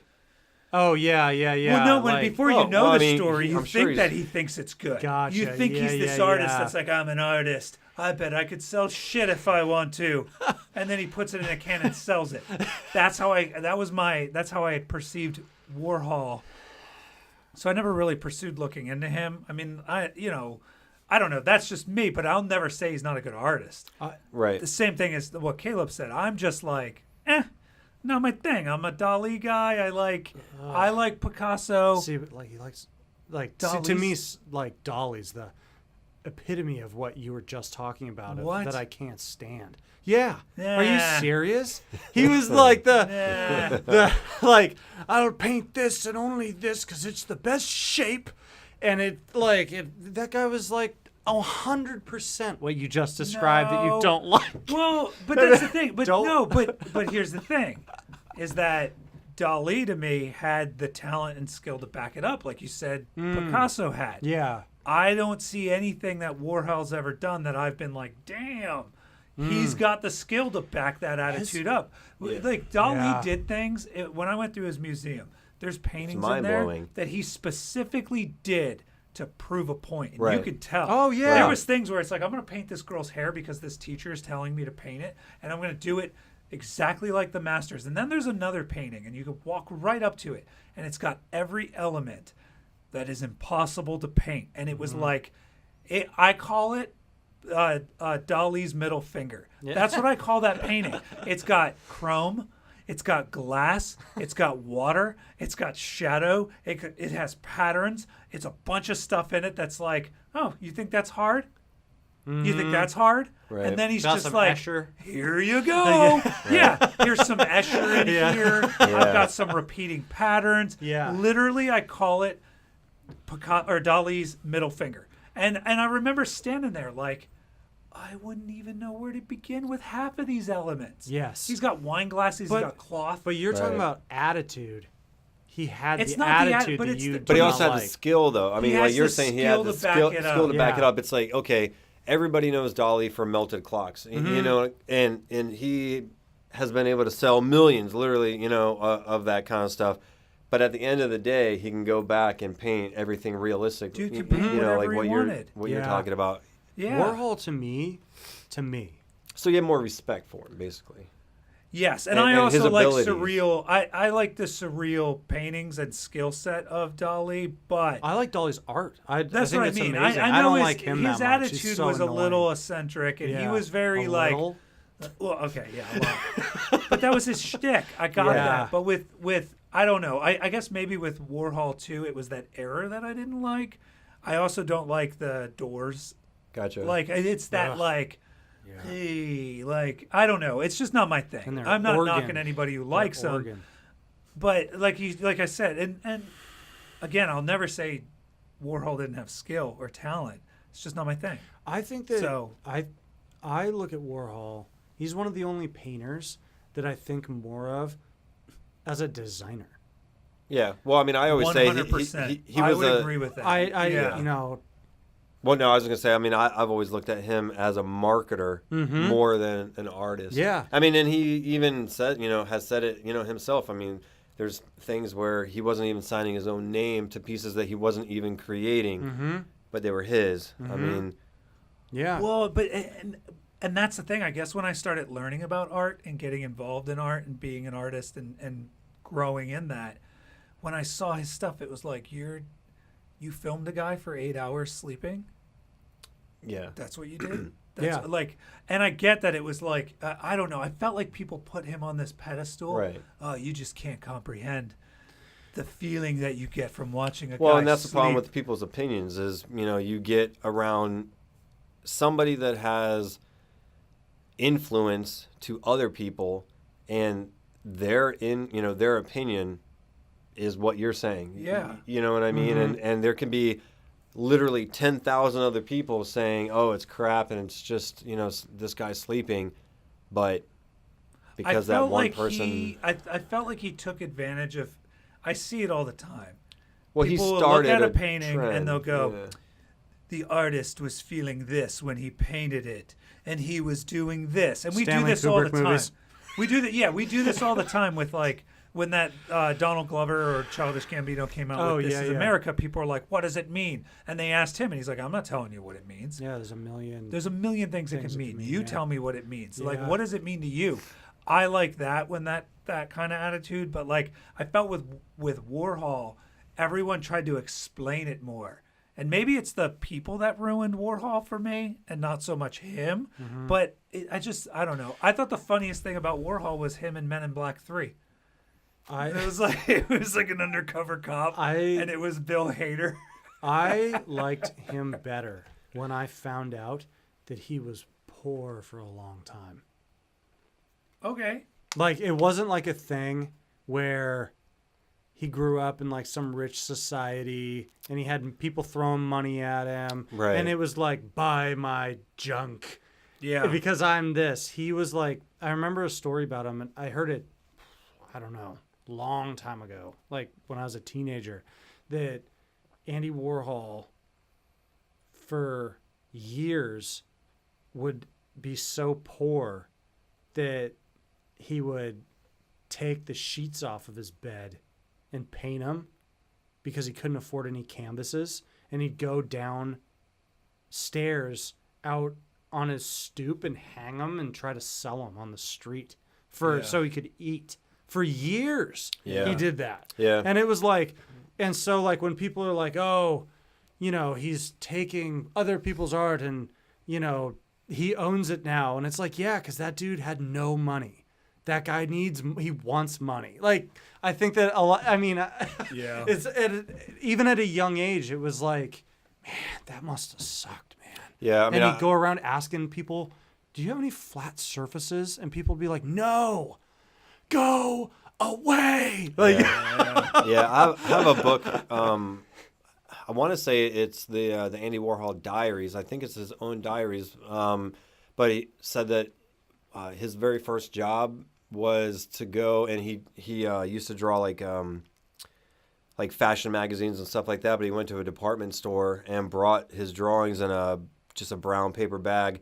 And when you set them down, roaches crawled out of it, and they were like, all right, we're just going to give you a job because you clearly need it. You know, it was more like your drawings are good, but, you know, you need an opportunity, basically, you know, kind of a thing. And he was doing like display window designs and stuff like that. So, and he refused to do anything else. That's what I liked about that. Yeah. guy. He was like, I'm not, like, he would sell out in the art world all the time.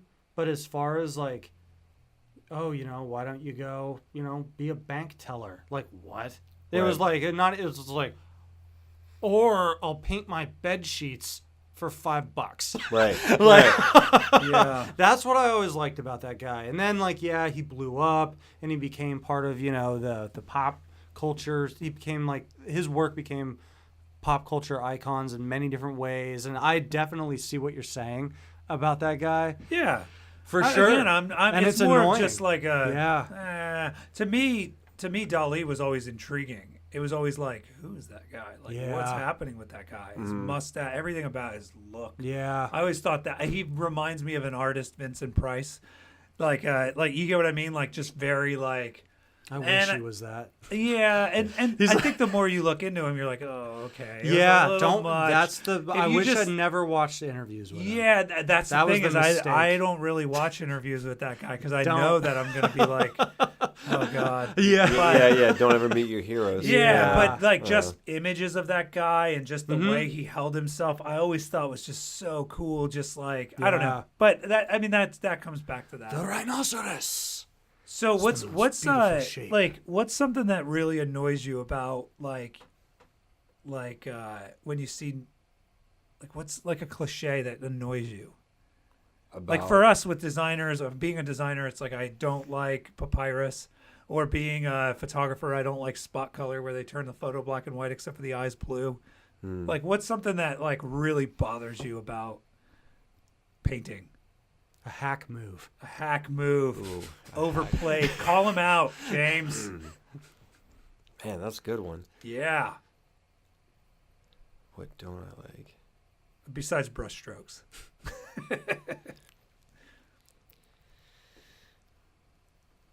This isn't the tough question. By Okay, the way. no. Here, I think here's kind of one like that. Kind of is always like an eye roll. Is jumping on the bandwagon after somebody dies.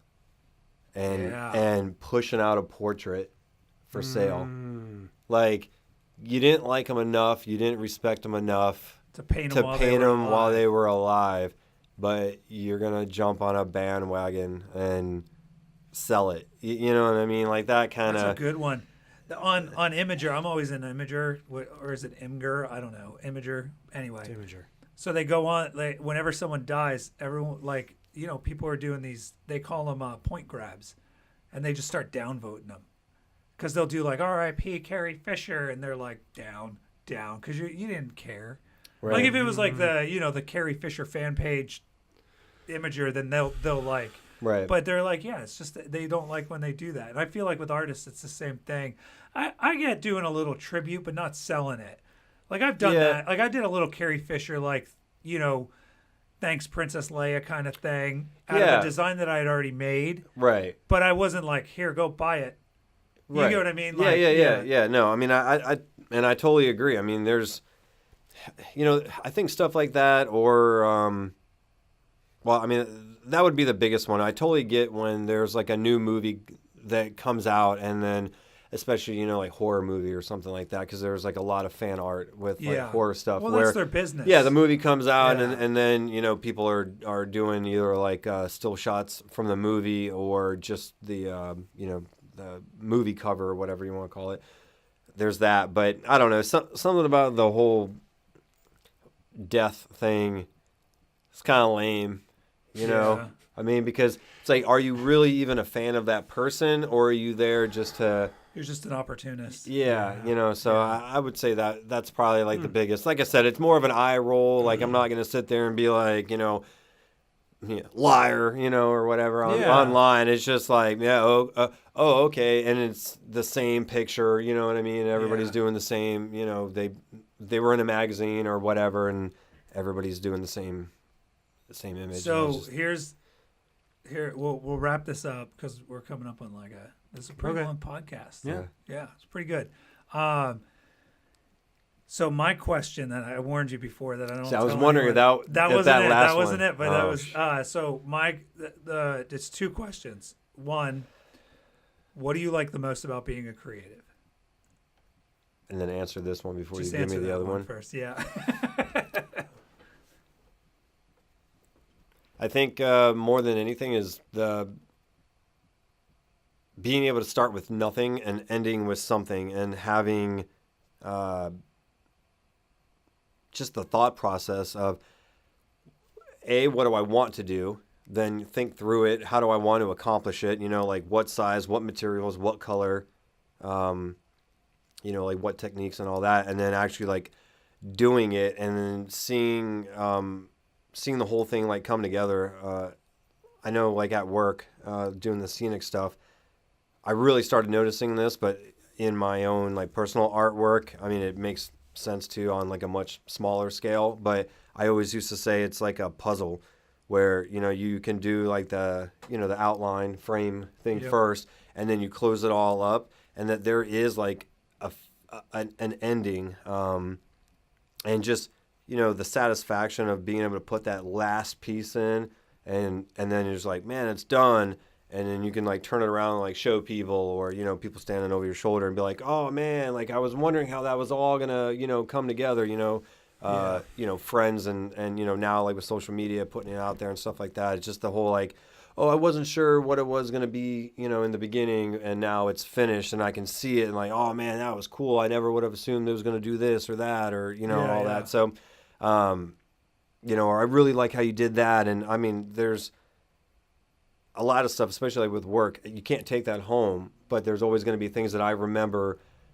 Oh man, I remember, you know, being up there 120 feet and, you know, came across this problem and that's how I solved it. Or, you know, how do I make this look real? And I researched, you know, this specific texture, or, you know, whatever. So it's the problem solving. Yeah. It's always like more like the thought process of how did I accomplish that, and then being like, man, that like turned out really good, or worked, you know, because I mean, and there's always, even still, there's still like a fear of man, if I do this, I could totally ruin this whole piece. You know what I mean? And like that right There's there. no going back. Yeah. There's no Control Z. Yeah. And I was Yeah. just gonna say, like, that's like the one cool thing that I like about doing this is that it's not like computer stuff, because honestly, I really don't get a lot of that.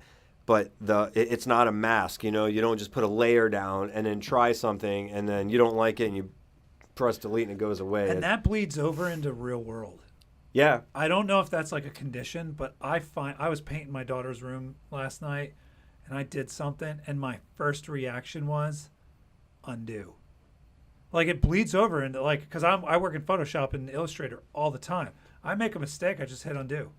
Control Z, Command Z if you're on Apple.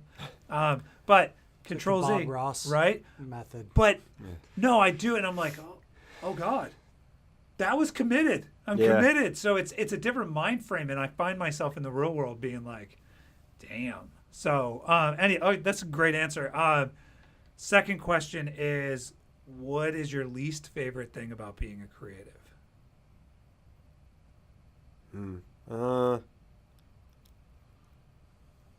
My tortured soul.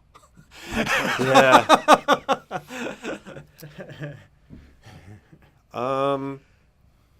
Least favorite. I don't know. I mean, there's like little things that probably like annoy me like here and there, but I mean, the least favorite. It can be petty. It can Yeah. be petty as hell. Isn't that what artists are? Petty? Yeah. No, I'm just kidding. No, I mean, I was thinking, you know, like sometimes like it's annoying, and I'm sure you guys get it too, where you know someone's like, oh, what do you do for a living? And it's like, oh, I do this. Or like, oh yeah, me too. And I'm like, yeah. oh, okay, cool. You know, like let me see your work, and then like I see it, and I'm just like, Yeah. not the same level, but yeah, okay, you know, whatever. But so I mean, like I said, it's like little stuff like that. I mean, I would say probably like I don't know, man. Like the thing that probably sucks the worst is, I don't know, probably marketing or like oversaturation of things, or trying to get your stuff out there and realizing that free social media is not free, and it's actually Pay to play. Yeah, it's definitely Yeah. like pay to play, and I don't know. It's the networking. It's kind of from what I'm gathering, it's like the oversaturation of people doing what you're doing and then standing out above them, and it almost takes away from the focus of what you do. It's another job. Or I mean, people like, I don't know. If I would, something along the lines of what you're saying is I get annoyed when people think that something else is on the same level as our work. Not even an artist. Right. People who are non-artists, when they look at garbage and then they look at our work and they're like, what's the difference? That bugs me. Yeah. Do you want to know what mine is? I don't think I've said this on any of the other ones. Mine is the constant need to fulfill this feeling that I don't always accomplish. For instance, with photo shoots, it's this constant like, I gotta create, I gotta get out and create. And I find this when I start doing other technical stuff more often, and then I'm like, I just gotta do a photo shoot. I gotta do a photo shoot. And I joke sometimes that I say I'd rather be addicted to drugs than be a creative, because drugs are obtainable. I can obtain, somehow I can buy that. I can get, I don't know, I don't do drugs, but drug addicts get that high, right? With me, with photography, I'll go through a whole shoot, and then I get done, and I'm like, regret. I shouldn't have done that. Why did I do this? Yeah, see, Why I did I do that? Yeah, I mean, I And second that to guess me is myself just on like- some stuff. I guess. It's draining. I mean, It's draining. yeah. It's exhausting, and I don't want to sound over dramatic, but I joke with my wife or friends or whatever, and I say, I hope that my kids don't become creatives, because once you get that bug and you see the reaction of someone's face when you create artwork, and them begging you to buy your paintbrush, that's, I don't care what you say, that's pretty cool, right? Yeah. And once you get that creative bug, it's hard to turn that off. Yeah. It is a drug. It is a drug that's, you can't buy it. Yeah, I mean, You can't buy it. It's You can't do it. validation. You need to, yeah. Yeah, I mean, there's like the validation from others, and then there's also like the self validation. I mean, I was going to say one thing that I know that I hate is that, somebody asks you that doesn't do this for a living, and how long is it going to take? And then you say 7 days, and you get it done in 5, and then all of a sudden, like 5 becomes the new, protocol the thing. self-sabotage, involuntary self-sabotage of like, setting expectations. Yeah, well, then all of a sudden it's okay. Well, if you got it done in 5, why would I pay you for 7 days? Yep. Kind of a Yeah. thing, and just like the Talk about loss that a of lot. value, Yep. unfortunately, because that quote unquote is like, oh, the American way, which I'm sure there's people in other countries that have like the same issue, but it's I want it done faster, and if you can train your replacement, less. yeah, I want it done faster for less, kind of a thing. But you And end up with the same product. you're right, yeah. I mean, and I tell people, all the time, I was like, look, you get it cheap, you get it fast, or you get it correct, and you can't only have all of and those. you only get 2 out of 3 at one Yeah. time, yeah, kind of a thing. So, I mean, I don't know. I would think that that's kind of like the biggest thing that everybody thinks. It's easier. I don't know. It's crazy because if you sat there and you were like, oh, this was so hard. I had to sit there and think about it for, 40 hours to, figure out the shading and this and that. People would be like, oh, God, he's like so, full of himself. At the same time, if you're like, It's too easy. oh, no, you make it like look it effortless. was, quick, whatever. And honestly, like, because we've had that conversation where you've done that to yourself, even on photo shoots where you're just like, I don't know how I did that, and I'm thinking, well, if the client hears you say that, they're going to be like, well, why am I paying this guy thousands of dollars if he accidentally did something awesome? Well, and I think that's an internal. I think that's a totally. self thing, because I've done that before, like you said, where I'm like, I don't remember how I did this. I think that's just how we're trained as kids. We grow up, time for money, time for money, time for money, time for money.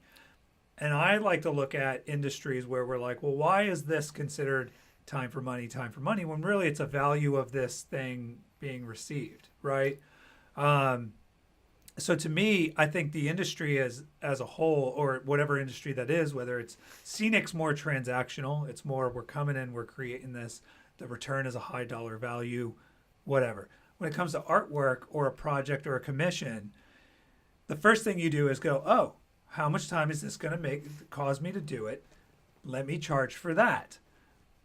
What we don't tend to do is take into consideration the value of them receiving it. Well, see, what I was going to tell you is, Because how do you charge for that? Well, and I tell Right. people that all the time. The same thing. For one, is kind of going back to what you were just saying. Is growing up, it was be humble, be humble, be humble, which is kind of ironic because that is really not the way things are nowadays. Yeah.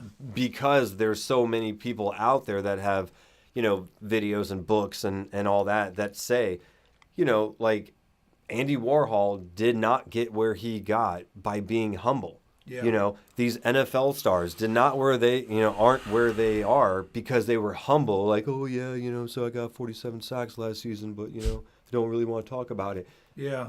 You're not getting a $120 million contract with that kind of Yeah. attitude, So, you do have to find that fine balance of being humble, but saying, I'm going to pull these out from underneath my bed and I'm going to put them out there, and just making yourself accessible to, and you have to be able to take critiques and stuff like that. Well, you don't want to be arrogant. There's a difference. Well, right, yeah. You want to be. You got to find the balance confident. between You want confident. humble and arrogance, and find the I think confidence where of putting artists- yourself out there. Yeah, I think where artists tend to fail at first is they rely on their artwork solely, especially with commission stuff. People want to deal with easy. They want to buy you. Like photography wise, the only thing that separates me from other photographers is my ideas and how you deal with me. My attitude when you work with me, my attitude, interest in your project. People want to buy that. right. They're not buying my camera, even though they give my camera all the credit for what I do. They really want to make sure that I'm easy to work with, I'm easy to deal with, and I do that. I find as I grow as a creative, I slowly start to realize, or people, my clients, the ones that were all micromanaging and controlling everything, they start to fade off. And then people start to come on, the new ones come on that trust me more. I earn that trust more. Right. As I was starting out being green, And an amateur, I used to get, why aren't they just letting me do it the way I want to? Why aren't they just letting me do it the way I want to? Yeah, Because I know what I'm didn't doing. earn that Right. yet. I'm And it's kinda hard like to that more understand now. That, but because we have the experience. Because now it's like, listen to me. Don't micromanage me into the point where now I'm just creating what you're telling me. I'm not a pixel pusher. Yeah, because you're killing my passion. Well, not Yeah. only passion, you're killing the reason why you hired me in the first place, which is my knowledge. Right. You're killing that. Right. It'd be like me asking you to paint me something because I like your work, and then me directing every single brush stroke. Right. And you'd be like, why the hell did you pay? Why did you pay me? Why don't I just teach you how to paint? Yeah, yeah. Why don't I just do that? Why don't you just pay me for a Yeah, class? and I've been on jobs like that, Yeah. before. Yeah, I mean, and all that kind of, it definitely sucks being in those situations. But yeah, I mean, I think that and you also have to realize that pretty much like anything, somebody is hiring you to do something that they can't do themselves. I mean, look at Winnebago Man, on YouTube. I mean, perfect example of, I don't need you, I can do it myself. And then you see where that got him, But I don't know what Winnebago Man is, but you've I'll never have to seen Google it. Oh my God, You've you know seen what Winnebago it is? Man? Yeah, I know what Okay. it is. Yeah. Okay, I'll have to look it But up. Yeah. but yeah, so I mean, I don't know. I think like my biggest pet peeve is like people confusing cost and value. Yeah. You're looking at dollar signs. You're not understanding what you're getting for that Well, and money. you want to be fair. Right. You want to be fair as an artist. You don't want to be like, oh, because I've commissioned you to do stuff for me before. Right. And I commission artists all the time to do stuff. I hired someone in Dallas recently to do some video for me. I've interviewed 4 or 5 people. They came back and they were like, some of them were outrageous. Shoot and burn. They wanted like $2,000. This other guy came back and he was like, oh, I don't know. My normal rate's this, but and I looked at his portfolio. Awesome videographer, and he get I don't know, I'll charge you like $300. And I was like, here's the thing, you're gonna charge me $500 because I understand the value of what you do. You don't have to lowball yourself. Be confident in what you want, right? And be confident in what you do and sell that. So, and that's where the trick comes in, because I've commissioned you to do the fire thing comes into mind. Yeah. Right off the bat, you're like, well, you're my friend, I want to give you a deal. And I'm right off the bat, I'm like, well, you're my friend, I want to pay you. Gotcha. Right? Yeah, So it's that balance where you want to be a businessman, but you also want to be fair. Right. And then sometimes that gets taken advantage of, where I see it happen all the time, where I'm like, man, you shouldn't have charged that. Well, I don't know, blah, blah, blah. And it's not so much the exposure thing. Everyone likes to talk about that, but there's also these other things at play where it's like. Well, yeah. I mean, I don't know. When you said, what do you hate the most about it? I think that whole thing. But I mean, I haven't really been in that situation for a while. The whole like, oh, do this for us. And, wouldn't it be cool to get your artwork on our band T-shirt for no money? No, not at all. No, it really wouldn't be cool. Like, would you want to do something for me for free? Absolutely not. Like, you know what I mean? Like, I have my own T-shirts with my artwork on there. Why would I want to do it for you? We've learned that when people approach us, to make them a video or do get them photos, businesses say that they want to partner up with us. Rich had somebody say that recently. Yeah, classy words. We're what we're really looking for here. Once they tell you all the work they want you to do, we're looking for someone who gets us, pretty much a partner, like somebody. Yeah, they want to make you feel and good. It's like this thing because where it's they're bringing emotion we want into to it. bring somebody into our warm embrace, and we understand them, and they understand us, and everybody just does everything for free in this magical business partnership world. Hey, look. And it starts with you. I'm going to look right into the camera and say this. If a client approaches you and says, we're looking for a partner to do what you provide, they're looking for cheap work. Unless And directly after they say, but we're going to pay you, or some like hard no, line. Even if they're going to pay you, it's going to be less than what your value is. Yeah, that's usually They true. want to go low. The only time you do that is if they hand you a contract and say they want to make you a partner in their company, Mm-hmm. which is never going to happen. Yeah. Right. So my thing is, like, if they come to you at the first keyword, we're looking for a video partner, someone who can help us make videos as a partner. What is that? How about you just... I don't go to McDonald's and ask for, look, I'm really looking for you to be a partner. I like this dollar menu, but I'm looking for more of a partnership. Yeah. You give a dinner me, partner. I give to you. Yeah. Yeah. Where is this You coming? do This this, is new. This and- is new. Yeah. This is a new thing. Really new. Or I didn't notice it. No, Because I've had people say, I don't think it is new.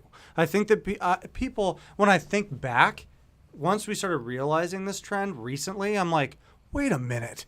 Yeah, no, it's always been All like of that. those people. Yeah. Like, Well, yeah, I mean, and honestly, I think that the fact that there's almost no way to quantify, or at least, and in some people, they just don't even think that they can quantify artwork, whether, or creative work yeah. with dollars, and because, I mean, this whole idea that there's always a haggle, there's always negotiating. That honestly, that right there, now, talking through it all, that would be my biggest pet peeve in the art world. And I've even told people this, said, you go to Publix and buy a head of lettuce, and if you can haggle them down on that posted price for that head of lettuce, and you bring me the receipt and you get it less than what they have it posted for, then we can negotiate what I just They told won't you. do it. Oh no, I know, They I know. won't do it, and that's But this the whole mentality. idea is I'm getting Yeah. this item and this is a cost. Yep. And they don't look at the value, and it's like, okay, but if you really looked at it objectively, you think in your head, okay, a head of lettuce will get me, let's just say a salad for 6 people, and they want $1 for it, let's just say. Yeah. It makes sense in my head. I will pay $1 for that head of lettuce because I need to, feed 6 Well, people. what do they do? Yet when you look at Yeah. artwork, you don't say, oh, well, and that head of lettuce costs $1 because it took this long and this much work to get it to the store. Well, everything that I did is no different. You can change the materials But you're not. into that. But you're not Publix, and that's the thing is that we have can this take it out on mentality. you. But we have Well- this mentality as you're a small person, you're a small business owner or an artist. I'm helping you, and that's the thing is they would never haggle Publix. They wouldn't even Right. think about it. They Right. wouldn't even think about it. Why is it okay to haggle me? The other thing though is that knowing this as an artist, I don't haggle my vendors when I contact them to do stuff. Right. no, I So just I say had yes someone. or no. I literally Wow. go, well, that's your price. I think it's a bit high. I'm going to go with someone else, but I'm not going to sit there and haggle you. Right. I had someone the other day. They were quoting out something. He threw out a price. I knew that he threw out a bullshit price, and I was just like, okay, that's your price. I'm not into haggling artists. I don't do that. I don't like it when they do it to me. I don't do it to you. And then it was like, well, I can. I was just thinking. I was just testing the water. It's like, well, you should have done that before you did this. Like, Right. before you just threw out this number. I don't haggle prices. If you Yeah. tell me your product costs $4,000, that's what it costs. I can't afford it. I'm gonna go to Winn-Dixie. Right. You know what I mean? Like, Yeah. I'm gonna go buy ramen noodles. Yep. So, and that's the thing is, be confident about your pricing, know what you're worth, and then when someone tries to haggle you, they're not the best partner. Now, it's different if they're like, hey, I'm partner. They're not your partner at all. Yeah. Period. They're not your best client. And that's the thing is you have to. It's different if you're passionate. There's so many factors in the price. Oh, yeah. If I'm passionate about this, I really want to work on this. This is honestly going to add to my portfolio. Yeah. If you can determine that yourself without being told that this will add to your portfolio, Yeah. then you can flex. You can give if Yeah, I you really totally want to agree. work with them, but not when they're telling you. Anything they promise other than money is up in the air. It's up in the air. It can't be promised. Like Yeah. if they're like, "Hey, we promise you future gigs." You can't do that. Yeah. You can't go off of that. Yeah. The only thing solid that they can promise is a check. Any future gigs, so they can fire that creative director that hired Right. you. Well, I mean, but you could always turn that around like on them and say, okay, well, how about this? How about you pay me what I'm asking for on this one, and when that future job comes, I'll give you a discount. Yep. I won't charge you at the same rate. I'll give you a discount, and you're have to be honestly okay doing with to them letting what they're them trying to walk do to away. you. Yeah, Absolutely. But I mean, at the same time, I went and I started my own scenic company. You guys, I've talked to you, years ago about doing it, and did it myself. So not too long ago for in Diagon Alley there was the Globus Mundi travel agency that's over there across from where the Big Dragon is. Got called, hey, can you put in a bid? Blah blah blah. We started talking, and it was like, oh, wait, you worked on this? And I was like, yeah, here's my portfolio. Here's this, like I've worked on this, that. And they were like, man, we wish we would have, met you a couple weeks sooner because they need this and that. I was like, oh, well, I know how to do all that. I did it here and here and here throughout the park. Here's some photos. Here's that. They said, well, might be too late, but, we'll talk to Universal, throw some numbers out there. And I did. They came back and said, honestly, I'll be honest, you overbid the other company, but they've never worked in the park. You've got, 12 years of park in here, and everybody knows you, even nicknames and stuff like that. So it's like, they just said, Jimmy what? S. Well, it's Jimmy S.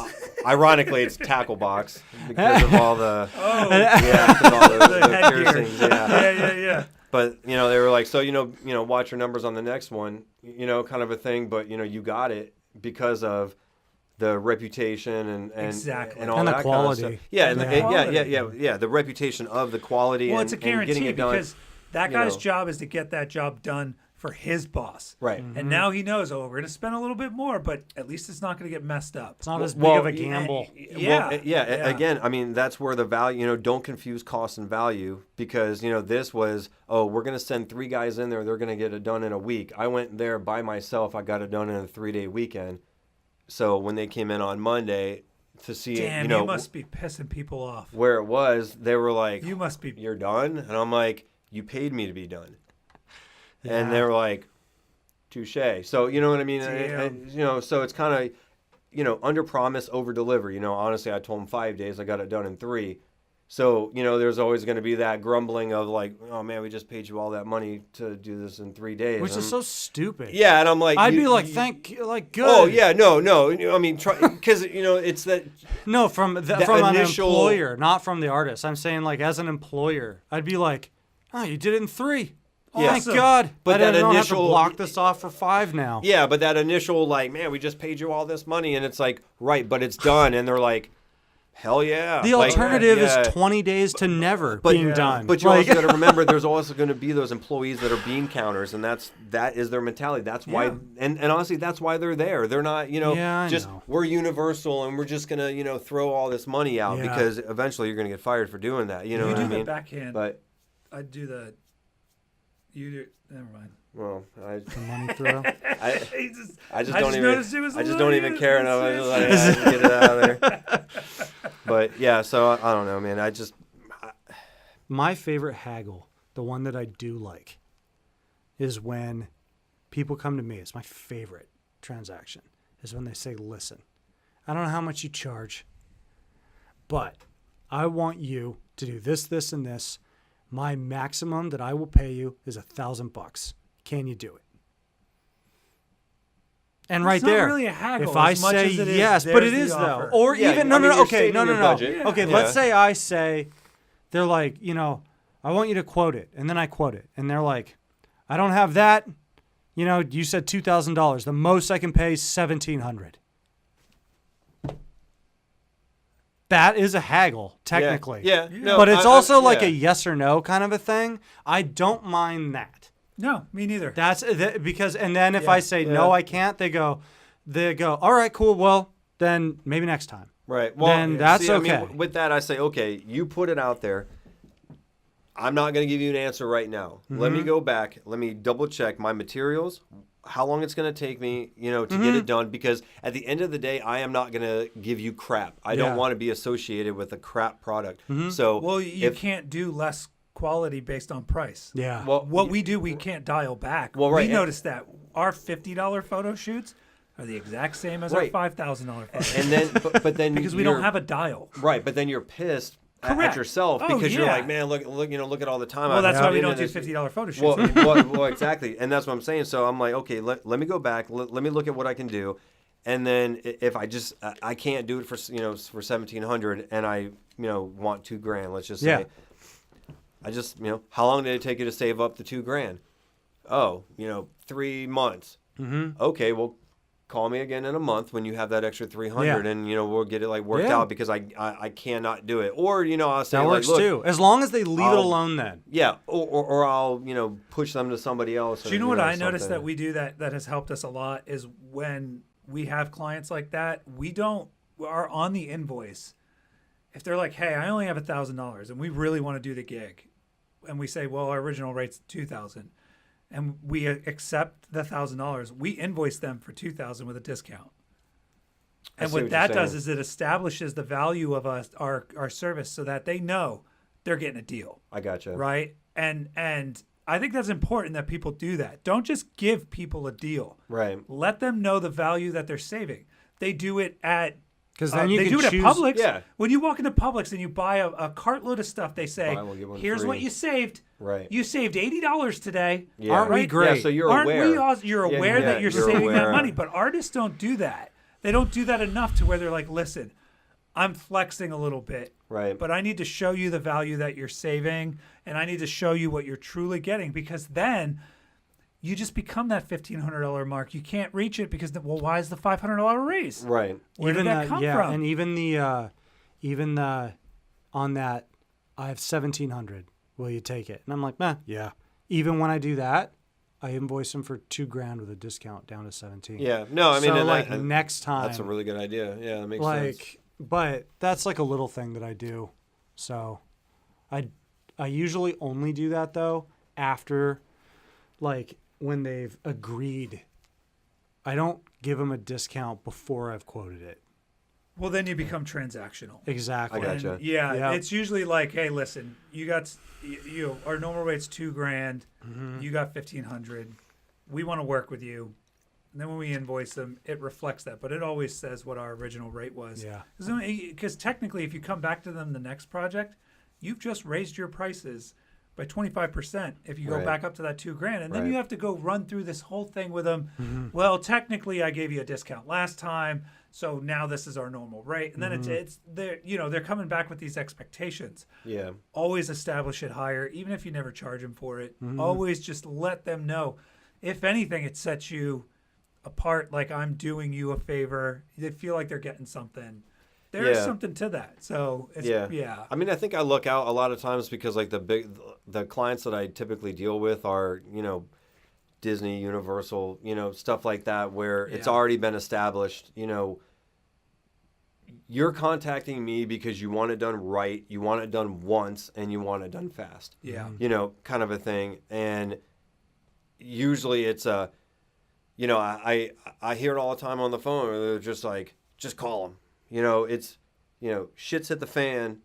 Yeah. Call him because we know that he'll come in and get it done, kind of a thing. And then, You're at like the the end. fixer. Yeah. Well, I mean, I used to Yeah, say it all yeah. the time, and I was like, I'm a closer. I mean, and that Yeah. literally was a lot, I'd be on one job, start to finish, but in the meantime, there was another job that was like behind, and I'd leave this one job, I'd go over here for 3 weeks, straighten stuff out, get it on schedule, then I'd go back. And then I'd go over there and I'd finish this and, kind of a thing. And, I mean, it's good because I work on like efficiency and stuff like that. And again, it's your reputation, and when I come in, or, when you came in on Monday, not only was this done, faster than you thought it was going to be, I cleaned up everything too, even if it wasn't mine because it was in Yeah. my way. Yeah. And, I was the only person that worked over the weekend, but, I come in and it looks like crap, and I don't want anybody to, misconstrue that mess was mine, kind of a thing.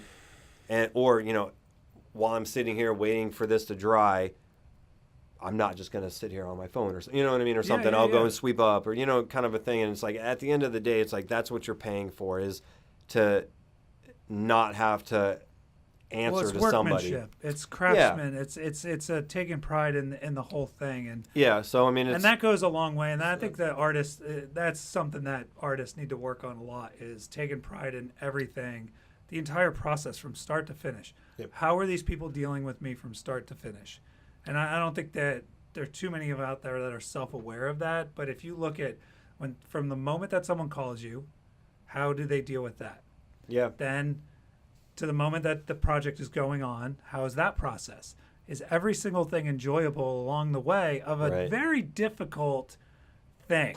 Yeah. I mean, you know what I mean? Like, well, it's funny because you kind of take it back from the theme parks where, you're not just selling a roller coaster ride. You are selling an experience. The entire You know, way. was parking impossible to find? Was the the walk from the parking spot to the front gate, was it too far? Was it confusing? Did they get lost along the way? Yep. Where was the sidewalk broken and they busted their ankle or something? You know what I mean? So it's like all of that. Oh, it man. is. Could you imagine busting your ankle at Universal because the sidewalk was broken? Yeah, but you know what I mean. It's everything like is an experience of that whole thing, and unfortunately, I don't think that there's a lot of people that realize that your employer is looking at you the exact same way. You know what I mean? If I'm paying you what you want to get paid, and I come around the corner, you're always on your phone, or you're always out there doing something, or I can't find you. Yeah. You know what I mean? It's like there is going to be a, why am I paying you whatever it is, and this is what I'm getting. I don't like that. Well, and when we used to shoot weddings, I always thought it was funny because people would tell us how good of a job we were doing before the wedding was even done. Mm-hmm. And I used to laugh so hard. I'd just be like, how do you know? How do they know? What do you mean? Yeah. And it's like, well, how do you know I'm even taking pictures? Yeah. Like, well, you're just so interactive. And if they feel like you're doing a good job before they even see the work, True. it's a good day. You know what I mean? So I don't know. I agree with what you're saying. And I think that's also something that's hard to teach people. Yeah. It's hard to find people like you who have that work ethic. It's hard to find people who just show up. Yeah. Period. Well, it's respect. I mean, honestly, I had that conversation once with an owner of a company, and I said, not everything revolves around money. It's actually about respect. Yeah. I respect you because you write my paycheck. You pay me what I ask. You let me do my job. And therefore, I show up on time. Yeah. I'm always sober. I have a great work ethic. I want the job to go well. I'm not one of those people that draws it out as long as I can to keep getting a paycheck. I want it done as efficiently and proper and, as fast as possible.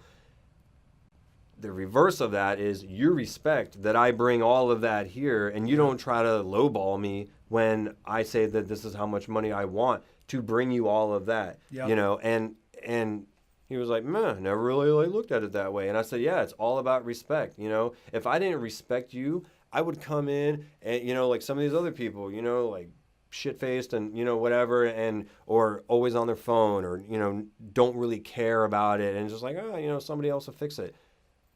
Well, then I also don't want to hear that you get laid off, or I don't want to hear that you don't get paid what you think you deserve, kind of a thing, because, honestly, would you hire somebody to do that to you in your house? Of course not. So I don't know that, and I realize that there's a lot of people that don't really look at it, that way, unfortunately.